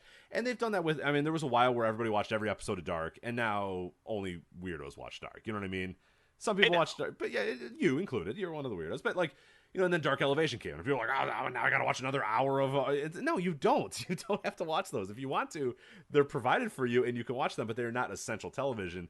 And that's kind of what I feel this Ring of Honor thing is, that it's you can think of it in two different ways. You can think of it as ROH, a separate company, which, it is going to be run very much as a separate company, but it is also, not, completely required AEW television, but kind of also AEW television in a weird way. And I think that'll be fun to see how they maybe combat some of those pay-per-view lulls, the long build lulls with our ROH pay-per-views in between here. And then eventually when ROH gets its TV, full blown, week to week and stuff. So we'll see. But hell, it's worth a try. It definitely better than keeping it on mothballs, like you said. Definitely better than just keeping it there and hoping that you can use the video library for something, if and when you ever get on a streaming service. So I think it's a way more effective way to use them. Look, once it gets up and running, it gives a lot of possibilities and a lot of advantages that he will then have in play. Because when wrestlers start to get overexposed on one of the promotions, they all work for you, so you can have them jump to the other promotion, right? And then that instantly freshens them up, and also adds a different and a new dynamic to, if somebody jumps, quote unquote, from AEW to Ring of Honor or vice versa, that helps that promotion, and it helps the wrestler freshen up as well without losing that wrestler. Without what Alan Angels is doing now, he turned down a contract, right? Because he kind of saw himself hitting a ceiling with where he was going to go. So he wants to go out on his own and make a name and freshen up. Well, maybe if there's someone in that situation 2 years from now when both of these promotions are up and running strong, and somebody like an Alan Angels can say, hey, you know what, Tony, I would love to stay, but can maybe send me to Ring of Honor, because I need to do something fresh. I don't see as much. I'm kind of blocked here. I don't see as much of a path. Let me go there and kind of stretch my leg. And then maybe you don't lose wrestlers because you can freshen them up by swapping them back and forth. So that's one thing. And then the other thing is, if you ever get ROH to the point where it's strong, well, now you have the possibility of doing interpromotional matches and interpromotional shows and interpromotional feuds and all of those sorts of things. Now we're looking 10 steps down the line. They're nowhere even close to being able to do something like that effectively, but you never know what it's going to look like in 2 years, 3 years, 5 years, 10 years, right? So these are all good reasons why you should give this an honest go. And we've seen Vince McMahon do this with WCW and ECW. He killed WCW almost instantly. Basically one match killed WCW. I had no patience for that whatsoever. Never even gave it a chance. And he gave up on ECW very quickly too, when the house shows weren't drawing well and everything. And that was that. And then he just folded them into his own company.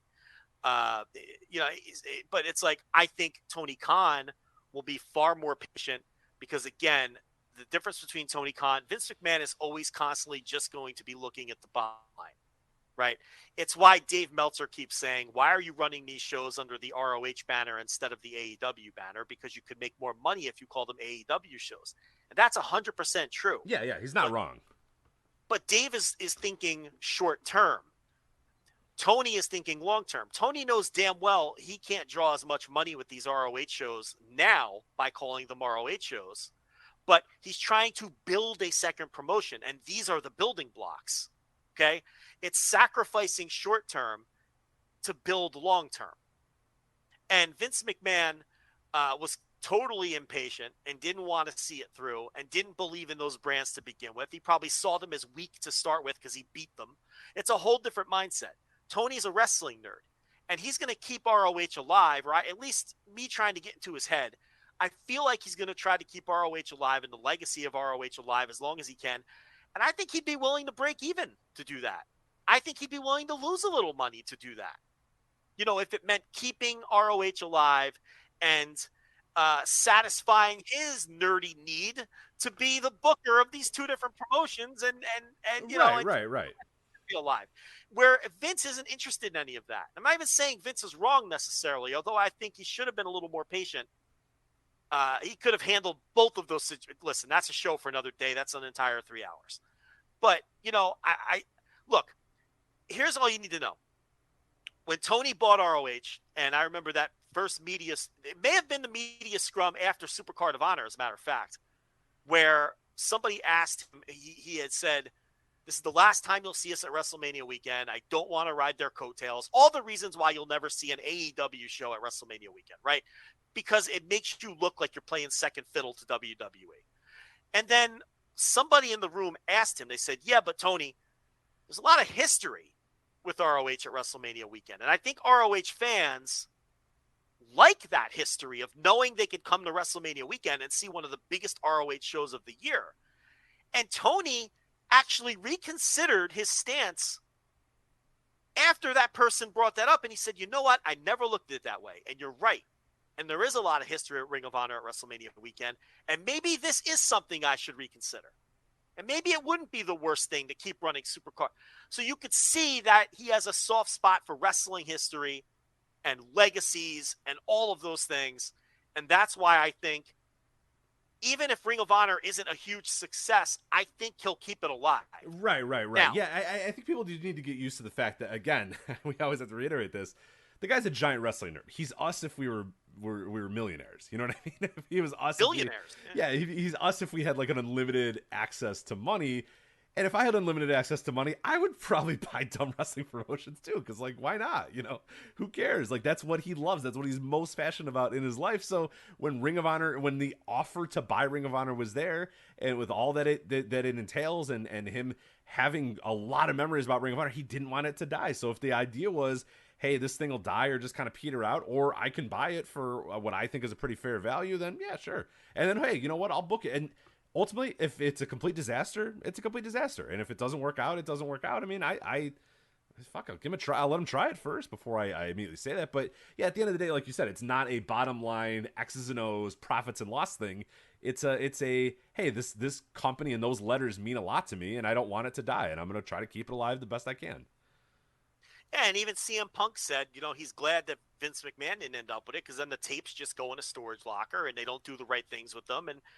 And CM Punk is someone who cares about the legacy of ROH, and you know, and he was happy with the fact that it ended up with Tony. And you know, so I think he's excited about both the history, keeping the history and legacy alive, and also the challenge of building two wrestling companies. And as far as just as fans go, I'm excited about that, because I think ROH will be well run. I think it will be well booked. I think it will have a distinct feel. And just as a fan, and turning off my analyst brain, I'm looking forward to this pay-per-view in July, and I'm looking forward to the eventual television show that hopefully they get. And I think they'll get one, because what Tony Khan has done now is proven that he could produce winning television. Yeah. He's got the #1 show on cable on Wednesdays. Okay. Rampage has generally performed well in its time slot, although lately it's really been on a slide, and that's something that needs to be addressed. We'll see how the Double Ring Battle Royal does tomorrow night. But he's proven that he could produce winning television. So whether it's Warner Media or somebody else, and here's what no one else is, it's like, ROH doesn't have to be on prime time on a weeknight. It could be on Saturday mornings. It could be on late night. It could be on the weekends. You know, just getting it on TV is what's important. He's not trying to run basketball arenas with this right now. Right. He doesn't want a Tuesday night time slot and run this thing in basketball arenas. I don't think that's the case. Right. So it's going to be, it's a long-term play. So it's not, you know, you don't have to sell Turner or whoever else. And I don't know what the non-compete's going to be. This is where it gets complicated, right?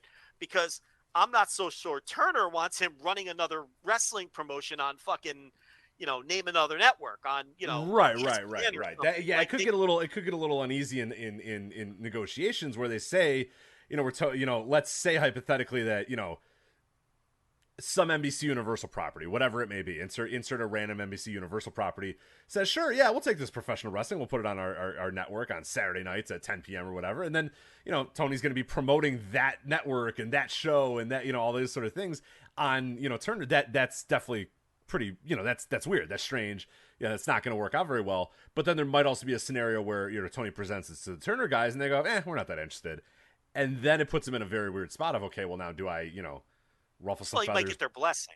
Right. And that's, they might say, look, we don't want this thing. Go sell it to whoever you want. But then could they say, that's fine, go do that. But then if they turn on, you know, Wednesday night and they're talking about, go watch Ring of Honor tonight on Paramount Plus or whatever, you know what I mean? Well, like that's the USA Fox thing that WWE. Exactly. And it doesn't go well for them. People hate it. It's Fox, you know, so Fox hates it. Yeah. Fox hates it. USA hates it. They both hate it. But if you're Turner, you say, all right, well, we believe in you and we know that you can create winning television, but why not just give us another AEW show?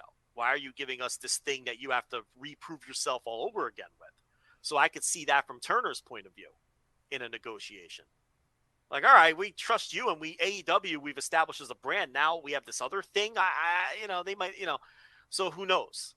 But, and it's also interesting that the pay-per-view is on Bleacher Report, which is a Turner property, right?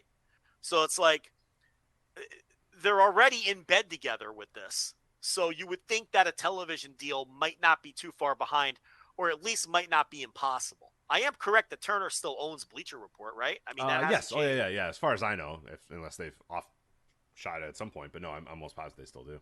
So Turner's obviously willing to do business when it comes to the ROH brand. So that tells me that they're open to at least negotiating to put it on their television. And, and again, I don't know the terms of Tony's agreement with them with AEW. Maybe he can't even do wrestling on another. Maybe he doesn't have any other options than Turner. That's entirely possible. Right. So those are all things that'll have to shake out.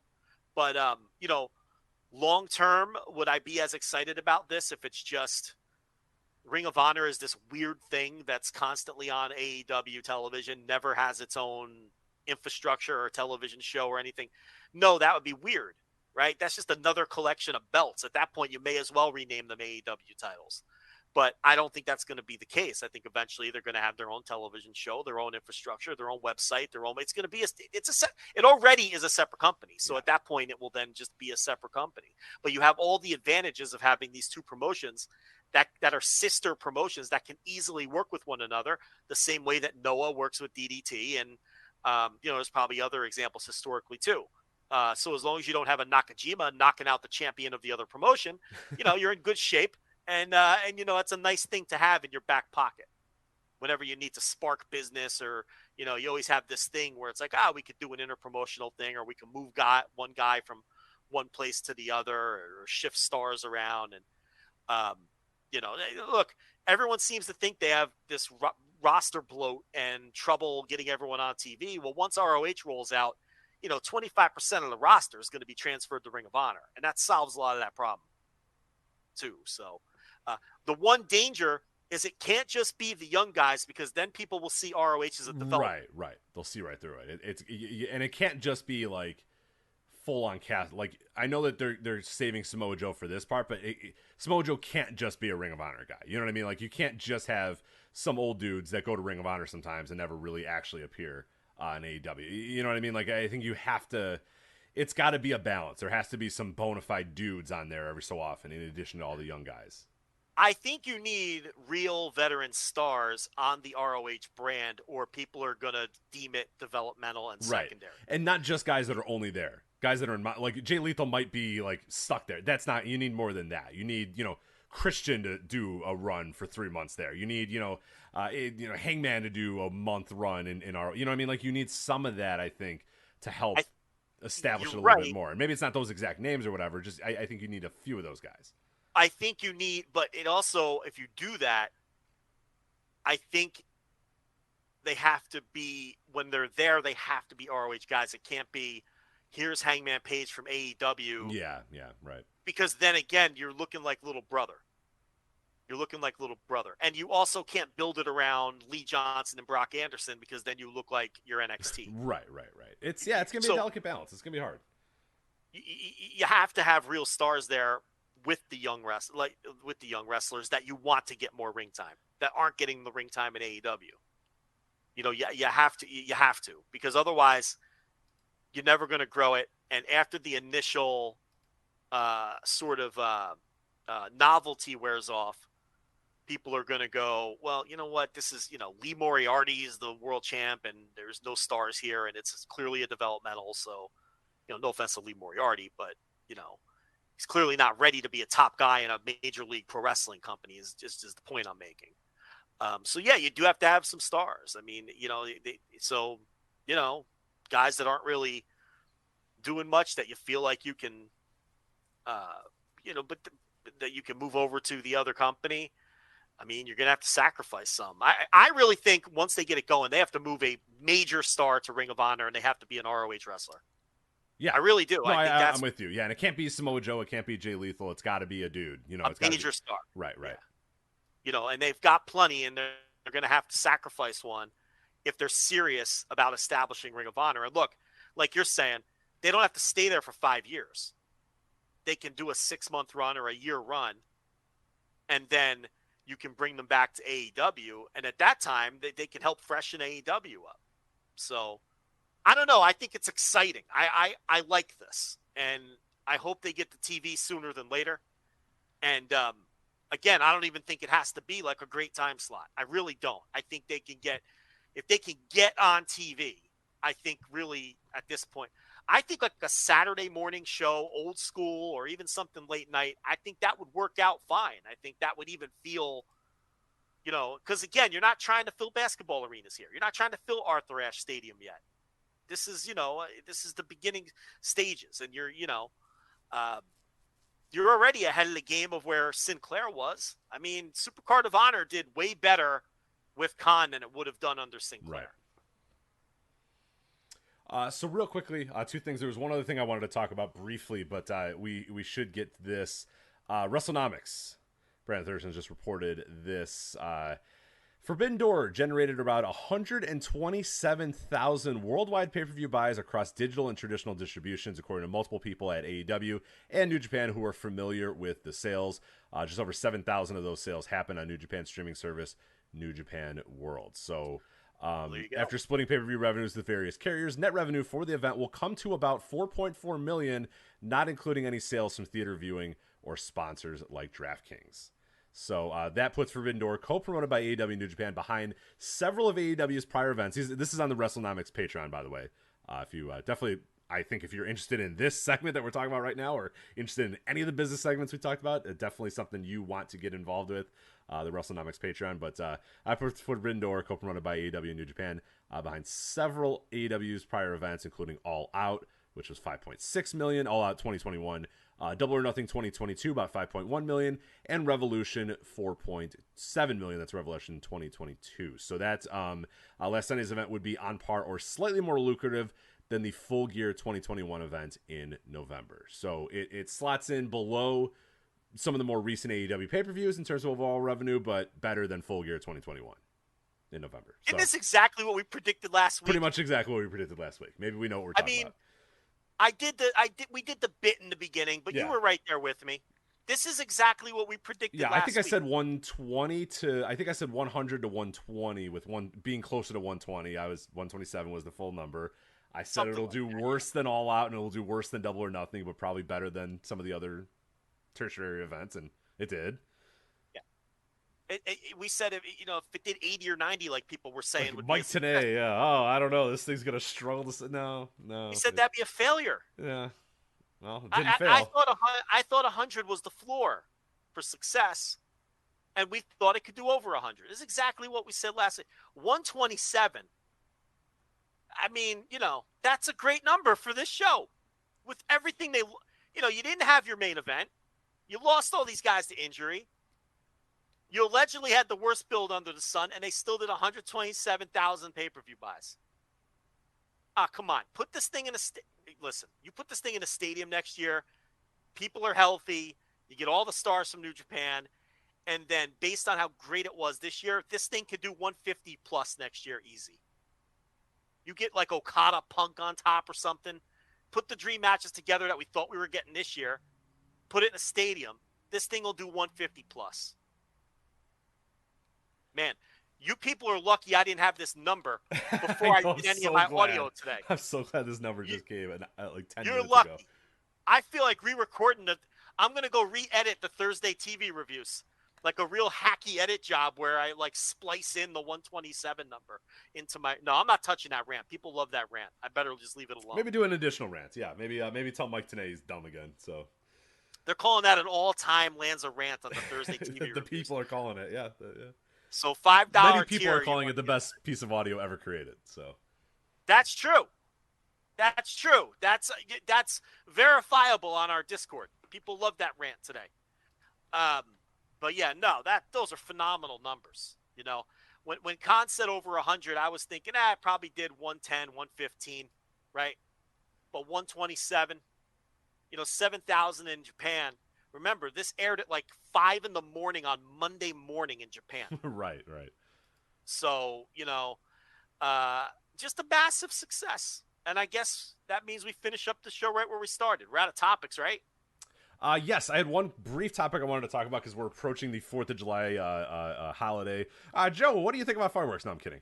Are we ever going to find out what happened to the Lex Luger WWE Icons documentary? Because I don't know if you recall, Joe, but last year in trying to get ahead of this WWE Icons thing, which, by the way, they put promotion on YouTube. They put promotion on Fox Sports.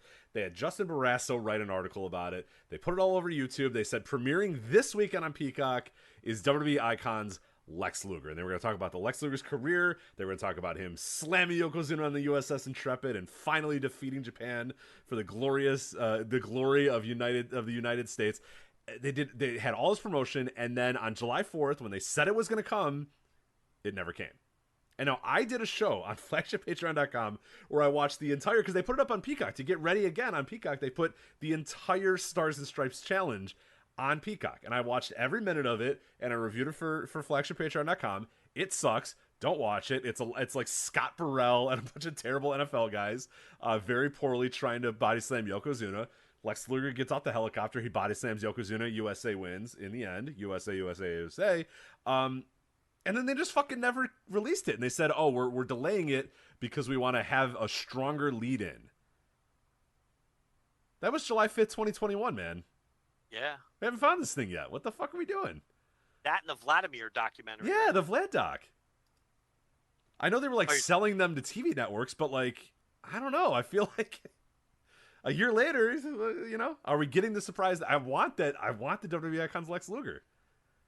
Nothing is more Americana than Lex Luger, flexing in front of Mount Rushmore. You know what? I want to see that again, but yeah, no, people have been interested in that. Yeah, I don't know. Maybe they'll never dust it off. And now it's like a forbidden fruit thing. I don't know if I care that much about a Lex Luger documentary, but what the fuck? Right. Give it to me. You said you were going to give it to me, and then it never came. So yeah, now you want it just because they haven't given it to you. Right. It's apparently done. It was apparently done last year, but we got to wait again. But well. If you want to hear me meticulously break down the Stars and Stripes challenge, I did that last year. What's worse is when we found out, because it was July 2nd that they announced that this Icons thing was going to go on, and I said, oh shit, I gotta hit this. I was going to go over to someone's house on July 4th, but I delayed. I told them I'll be there in 2 hours or whatever. I have to watch this Stars and Stripes challenge and do a podcast about it because I got to get out ahead of them posting this thing to Peacock. So I July 4th is going on. There's, people are barbecuing all around me, and I'm sitting here watching Scott Burrell try to body slam Yokozuna and writing notes about it because I had to get out ahead of the content, and then these fuckers never released the documentary. So pissed, but well, now I see the root of the problem. They fucked up your content. Yeah, they fucked up my content, and now I had to delay the 4th of July. I'm not going to any parades. I gotta sit here and watch Lex Luger, and Did you see somebody pointed out on our Discord that WWE has kind of rewritten the history of the Lex Express thing? Have they? Yeah, on one of the docs or something, they have redone the history to where they are saying the Lex Express bus tour and all of that was before the Intrepid. Oh, no. Which is absolutely false. The Intrepid was first. Then he went on the bus and went across. Right. If you don't remember, he slammed Yokozuna and was like, "Hey, Tunney, give me a title shot." And Jack Tunney's like, "That's not enough to get a title shot. You just body slammed the guy." So then Lex was like, "Well, then I'm going on a bus tour. That's gonna make you give me this title shot," and it worked. He kissed babies and hugged people, and then Jack Tunney was like, "You know what? You got the shot at SummerSlam." That's how it worked. That's why he went on the bus tour. He had to prove to Jack Tunney that the people want this match. Correct. Maybe I'm not the number one contender, but the people need me to be the number one contender. America needs me to be the number one contender for this. When he stepped off that, defeat Yokozuna by disqualification at SummerSlam. Yeah. I must. Yeah, because I didn't get over. Right. Because when he steps off that helicopter or whatever, all we know of is the narcissist. Yes. That's the emergence of the babyface Lex Luger when Scott Burrell of the Charlotte Hornets fails to slam Yokozuna and Lex Luger is successful, he then becomes a massive babyface because of that, then goes on the bus tour. There's a guy on our Discord who's rewatching 94 WWE, and he watched one of the docs they have up or one of the old home video deals they have up, and they reversed the order of that and changed the history. No, and then he watched that first, and then he went back and he's watching through the 94 TV, and he's like, wait a minute, this doesn't match with what they're telling us on the doc. I thought they make it like the bus tour led to the Intrepid, which is reverse. These fuckers. So maybe you don't want that Lubin doc. I really don't ever want any WWE doc, but because they're usually bad. But I thought this one had a nice charm to it. But I guess they're just going to rewrite history. They'll do the rewritten history, and that'll just annoy you. Yeah, well, shit, no. If you want, I think on Peacock you can watch the Stars and Stripes Challenge. Watch Bill Fralick try to body slam Yokozuna. It didn't go well. Lee Rusan, is that a name that you remember? I'm looking at my notes now. Do you remember? Former Giants running back. Is that who that was? Yeah, I'm going through my notes right now. I took meticulous notes about this. I think I'm just upset that I wasted so much of my time writing these notes about Lee Rusan, and somebody blew their knee out too. I forget who it was, and I made fun of them too. It was a weird collection of athletes. It was not a good collection of athletes. Yeah, it was not good. But yeah, Scott VOW Burrell, Retro, right? Stars and Stripes is how you can not find that. So Scott Burrell was definitely one of them, right? Absolutely. Scott Burrell was definitely one. He was honestly one of the more guys that I at least knew. Because he played for the. Well, did he play for the Bulls before or after that? After 1990, he was on the '98 team. So yeah. Oh right. He won a title. Of course he did. Yeah. Yeah, and on the Last Dance, and on the Last Dance, Michael Jordan says, "Hey, I'm gonna tell your parents you're an alcoholic." And Scott Burrell's like, "No," and he's like, "Hey, Jenny and Steve, your son's an alcoholic." And it's like, all right, jeez, it's really weird. It's really awkward. You can tell Scott Burrell's like, "Please don't." It starts out as a laugh, and then it turns into like a no, and Michael Jordan's like being Michael Jordan and kind of an asshole, and he just like won't let it go until he eventually. Yeah, it does say that, but that's not very nice. Yeah, big Keith Sims does it too. Do you remember Keith Sims? Yeah, I don't know. Offensive line for 11 seasons between 1990 and 2000 for the Miami Dolphins and the Washington Redskins. Oh yeah. That does ring a bell. Yeah, I think he wore number 69. Ooh, nice. Julio Pazua, who was a jockey, 5'1", 120, didn't go well. I would assume not. Macho Man interviewed him and said, "I hear you're the dark horse." So yeah. It didn't. Get it, horse? Jockey? Yeah. Anyway, VOW Retro Stars and Stripes. This is the worst part, as I found out all these guys like sports histories too.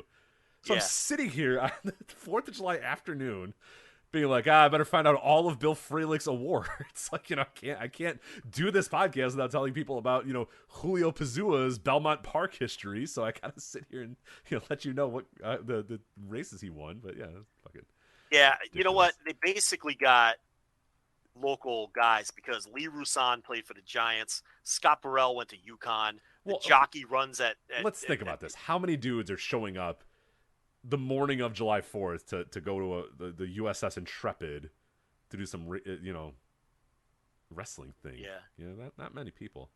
There was a few dudes. I will say there's George Martin, who was he was a giant as well. So he was a star. He doesn't. Gary Baldinger, remember Gary Baldinger? Oh yeah, he was there. He did not do well. He did not do well. So yeah. Lee Rusan ran for 415 yards in 7 years in the NFL. Yeah, see, this is the stuff I got. I have these facts down here. You want all the Lee Rusan facts I gathered last year? Yeah, he left the Giants and went with Belichick to the Browns in '91, and then he wrapped up yeah. Browns. The crowd gasped and boos as he takes off his robe. So yeah. Lee Rusan? Yeah, he was the first one that came out. The funny thing about Lee Rusan is he hadn't played for the Giants in 4 years when he was on the Intrepid. I'm not sure people would have even remembered him. No, I don't remember. What do you think about Philadelphia Flyer defenseman Sean Cronin? I don't even know who that is. Yep. If that man wasn't an NHL 95, then I never heard of him. I think he must have been, though, right? You would think. I mean, I don't remember him from the game. I don't either. But yeah, my knowledge of NHL pretty much ends in NHL 95. So he had to be on there for sure. Okay. He's not. I'm telling you right now, he's not in NHL 95. I would know. No, Sean Cronin? Sean Cronin, yes. Cronin? Yeah, he would have played for the San Jose Sharks at that time. I play as the Sharks in that game a lot, so I'll have to next time. He only played in 34 games in 94. It's possible. You know what?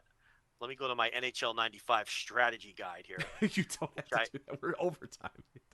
I have it saved. Hold on. Okay, please do. Yeah, we need to find out if I got that bookmark. If Sean Cronin is still there, yeah. Yeah, I'll tell you right now. So, Let me just give me a second here. Yeah. Here's the team roster ratings here on the Segathon site. We're looking for the San Jose Sharks. San Jose Sharks, yes. All right. I forget they're not huge rosters, so it's possible that he is not on there. This site's a very tricky. Yeah, this site makes no sense. I'm on the same site as you. It's hard to find. I know they're on here somewhere. I think there's another place I can find this. Let's see. It's important information that we must. I have to know now because I don't remember that name, and I play this game like still to this day. Oh man, I'm having trouble finding this too. Come on. There's a YouTube video of it, but I can't go through that. That's use. That's no use. Come on. The old game facts. Let's see if I can find it. What position did this guy play? Defenseman. Cronin, defenseman. I found it. San Jose Sharks. Cronin, number 44, defenseman. He's in the game? Yeah, I think he's rated a 35. Or maybe that's his number. No, his number is 44. He's rated a 35. Back when video games were not cowards about the ratings. No, they would bury you. He's one of the worst players. Because there's some guys that you'll see and they're like 19. And you're like, holy shit, Jesus Christ. Like, they used all of that 100-point scale back in those days. He might be the worst player in the game. You remember in NHL 93 they gave Sean Chambers, his rating was 1. Yeah, I do. That was like a famous video game thing. Yeah. I love it. Old school video games are the best, man, because they had no shame. They didn't, because none of these guys were going to call them about it. You know what I mean? These players didn't care. But now you can't give a dude like a 10, a 50 rating, or else this guy's going to be like, oh, fuck you. I can't believe I'm a... there's a guy named Waters who's a 39 on the Kings. He's a defenseman on the Kings. Who what did I say Cronin was, though? You said he was 35. Okay, so still, 35 still our lowest that I found just yet. Yeah, well, there you go. If you want to play as the Sharks, you can play Sean Cronin. He was not able to slam one Yokozuna. Well, he's the worst player on the Sharks by far. Yes. By rating. I used to have a doc with every player in the game, but I think it was on a different laptop. That's what I was looking for, but I couldn't find it. But let me look on the Senators. There might be somebody lower on the Senators. How would you know there's somebody lower on the Senators? Because they're a bad team on the game. Okay. Their lowest rated guy's a 38. Wow. What was this guy's rating? A 35? 35. He might be it. Yeah, let me check these. Cronin might be it. Nope. I knew it. Tony Twist of the Nordiques is a 34. Tony Twist of the Quebec Nordiques. He's a 34. You know why? Because the guys who were goons and fighters, when they took fighting out of the game, they had no use anymore, and their ratings are all super low. Okay. Yeah, the goons they're not good at anything but fighting. So I was like, let me check Tony Twist because Tony Twist, yeah. So I found a guy lower than Cronin. So there you go. All right. There you go. That was the Stars and Stripes Challenge NHL 95 deep dive that you were all looking for here. But Let me check the Ducks. VOW Retro Stars and Stripes 2021. See, here's another fighter, Stu Grimson of the Ducks, 36. Wow. Well, a little higher than Cronin. The fighters all got. That might have been Cronin, but was that Cronin's gimmick too? I don't know anything about Sean Cronin. That's a good point. I don't know anything about him. But I'm checking all the fighters, and they're all very low. Yeah, that's got to be what he is too. Let me check. Now some of the fighters like Bob Probert, they're probably a little higher because Probert had a little bit of game. Yeah, he had a little bit. He had a little skill. Bob Probert was a 54. Yeah, but some of these guys were specifically all they were good for was fighting. Terrible ratings in the game. Yeah, it appears that Sean Cronin, his entire NHL career, has 3 goals. 18 assists. How many penalty minutes? 887 penalty minutes. There you go. He just solved it. He's a fighter. He racked up quite a number of penalty minutes and not a whole lot of assists or points or anything else. So, yeah. He should have just punched Yokozuna in the face. Honestly, he should have. Yeah, he did not. So. Now we have Gerard saying, Tony Twist of the Spawn lawsuit. I have got to figure out what that's about. I know we're out of time. Tony Twist Spawn. Did he? Because there was a Spawn character named Tony Twist. Oh shit! Did my man sue over? That's juicy. I don't know if I could find it right now, but that is pretty cool. Dude. $15 million. A $15 million jury award against Spawn creator Todd McFarlane has pushed his comic book business into bankruptcy court. Last July, a St. Louis Circuit Court jury awarded former NHL player Tony Twist $15 million after concluding that his company profited by using Twist's name without permission and Twist publicity rights were infringed. $15 million. $15 million. Tony Twist. You know what? Hold on a second. That's a great win. That's definitely more than he ever made in his entire NHL career. I'm looking that up. I'm looking it up right now. Dude, you know what? Look at the contracts in today's NHL. Like, there's no. You know what? HockeyReference.com for some reason doesn't have salaries. No, because they're not good, probably. So I think the other reference family of sites, like Baseball Reference, has salary breakdowns. Yes, yeah, basketball will do the same too. So, but I don't see that on Hockey Reference. But yeah, you know, I'm going to go out on a limb and say that Tony Twist did not make $15 million in his NHL career. No, because he played from 90 to 99. Well, you know, he may have. That is 10 years. Hockey Zone Plus has Tony Twist's salary history here. Let's do this. This is ridiculous. It says NHL Fortune. I don't know what that means. $3 million. I don't know if that's actually true. Yeah, so in 1990, he made $85,000. Wow. 1990, I said these NHL contracts are not good. It's probably they don't list no them. Shot. 1991, 76,000. Jumped up in 1992 to 117,000. 93, 186. 94, 174. 95, 185. 1996, 300,000. 97 pops up all the way to 550,000. 98, 650,000. 1999, 725,000. He made nowhere near $15 million. He made like $3 million, like you said, $4 million. A little more than that, but yeah, that's wow, good for him. It does not look. It does appear, though, unfortunately, that he does not appear to have made all that $15 million. Spawn company declared bankruptcy. It looks like he only got $2.5 million of that. So, like Spawn, the comic book, Todd McFarlane Spawn, that. Yeah. I didn't make the connection that they have a character named Tony Twist. There's like this. He's like a mobster. You know, he'd be in Tony D'Angelo's crew. Right. Yeah, and his name's like Tony Twistorelli or whatever, but they call him Tony Twist, and this Tony Twist is like nah. Yeah. I'm gonna be searching IPs for make sure. Yeah, see if there's any Lanzas out there, because you should. Tony Twist could make a cool. If he made $15 million or $2.8 million, that's a cool bit of money. So Tony Twist. All right. Well, this lore. What? Excuse me. There's some lore. Yeah, there you go. It's an absurd show. Anyway, we are completely and totally out of time. That is, and I'll do it for one last time. Lord Lanza, let me get the entire thing here. If I introed you in the most annoying way, do you want the theme song? Well, yeah, you have to outro me. Do you want me to play out with the song? I'll play out with the fucking song. Jesus Christ, unbelievable. All right, let me play out with the song. Okay, let's get this.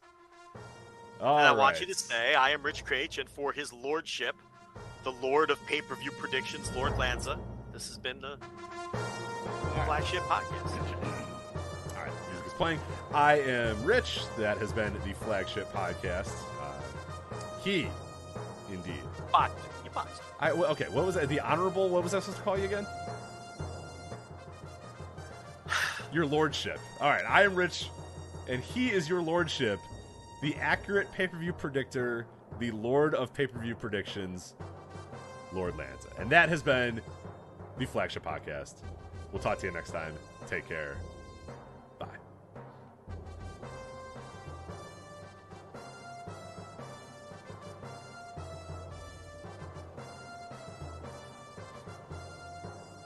I'll just let the music play us out, We're still on the air. I'll just let the music play.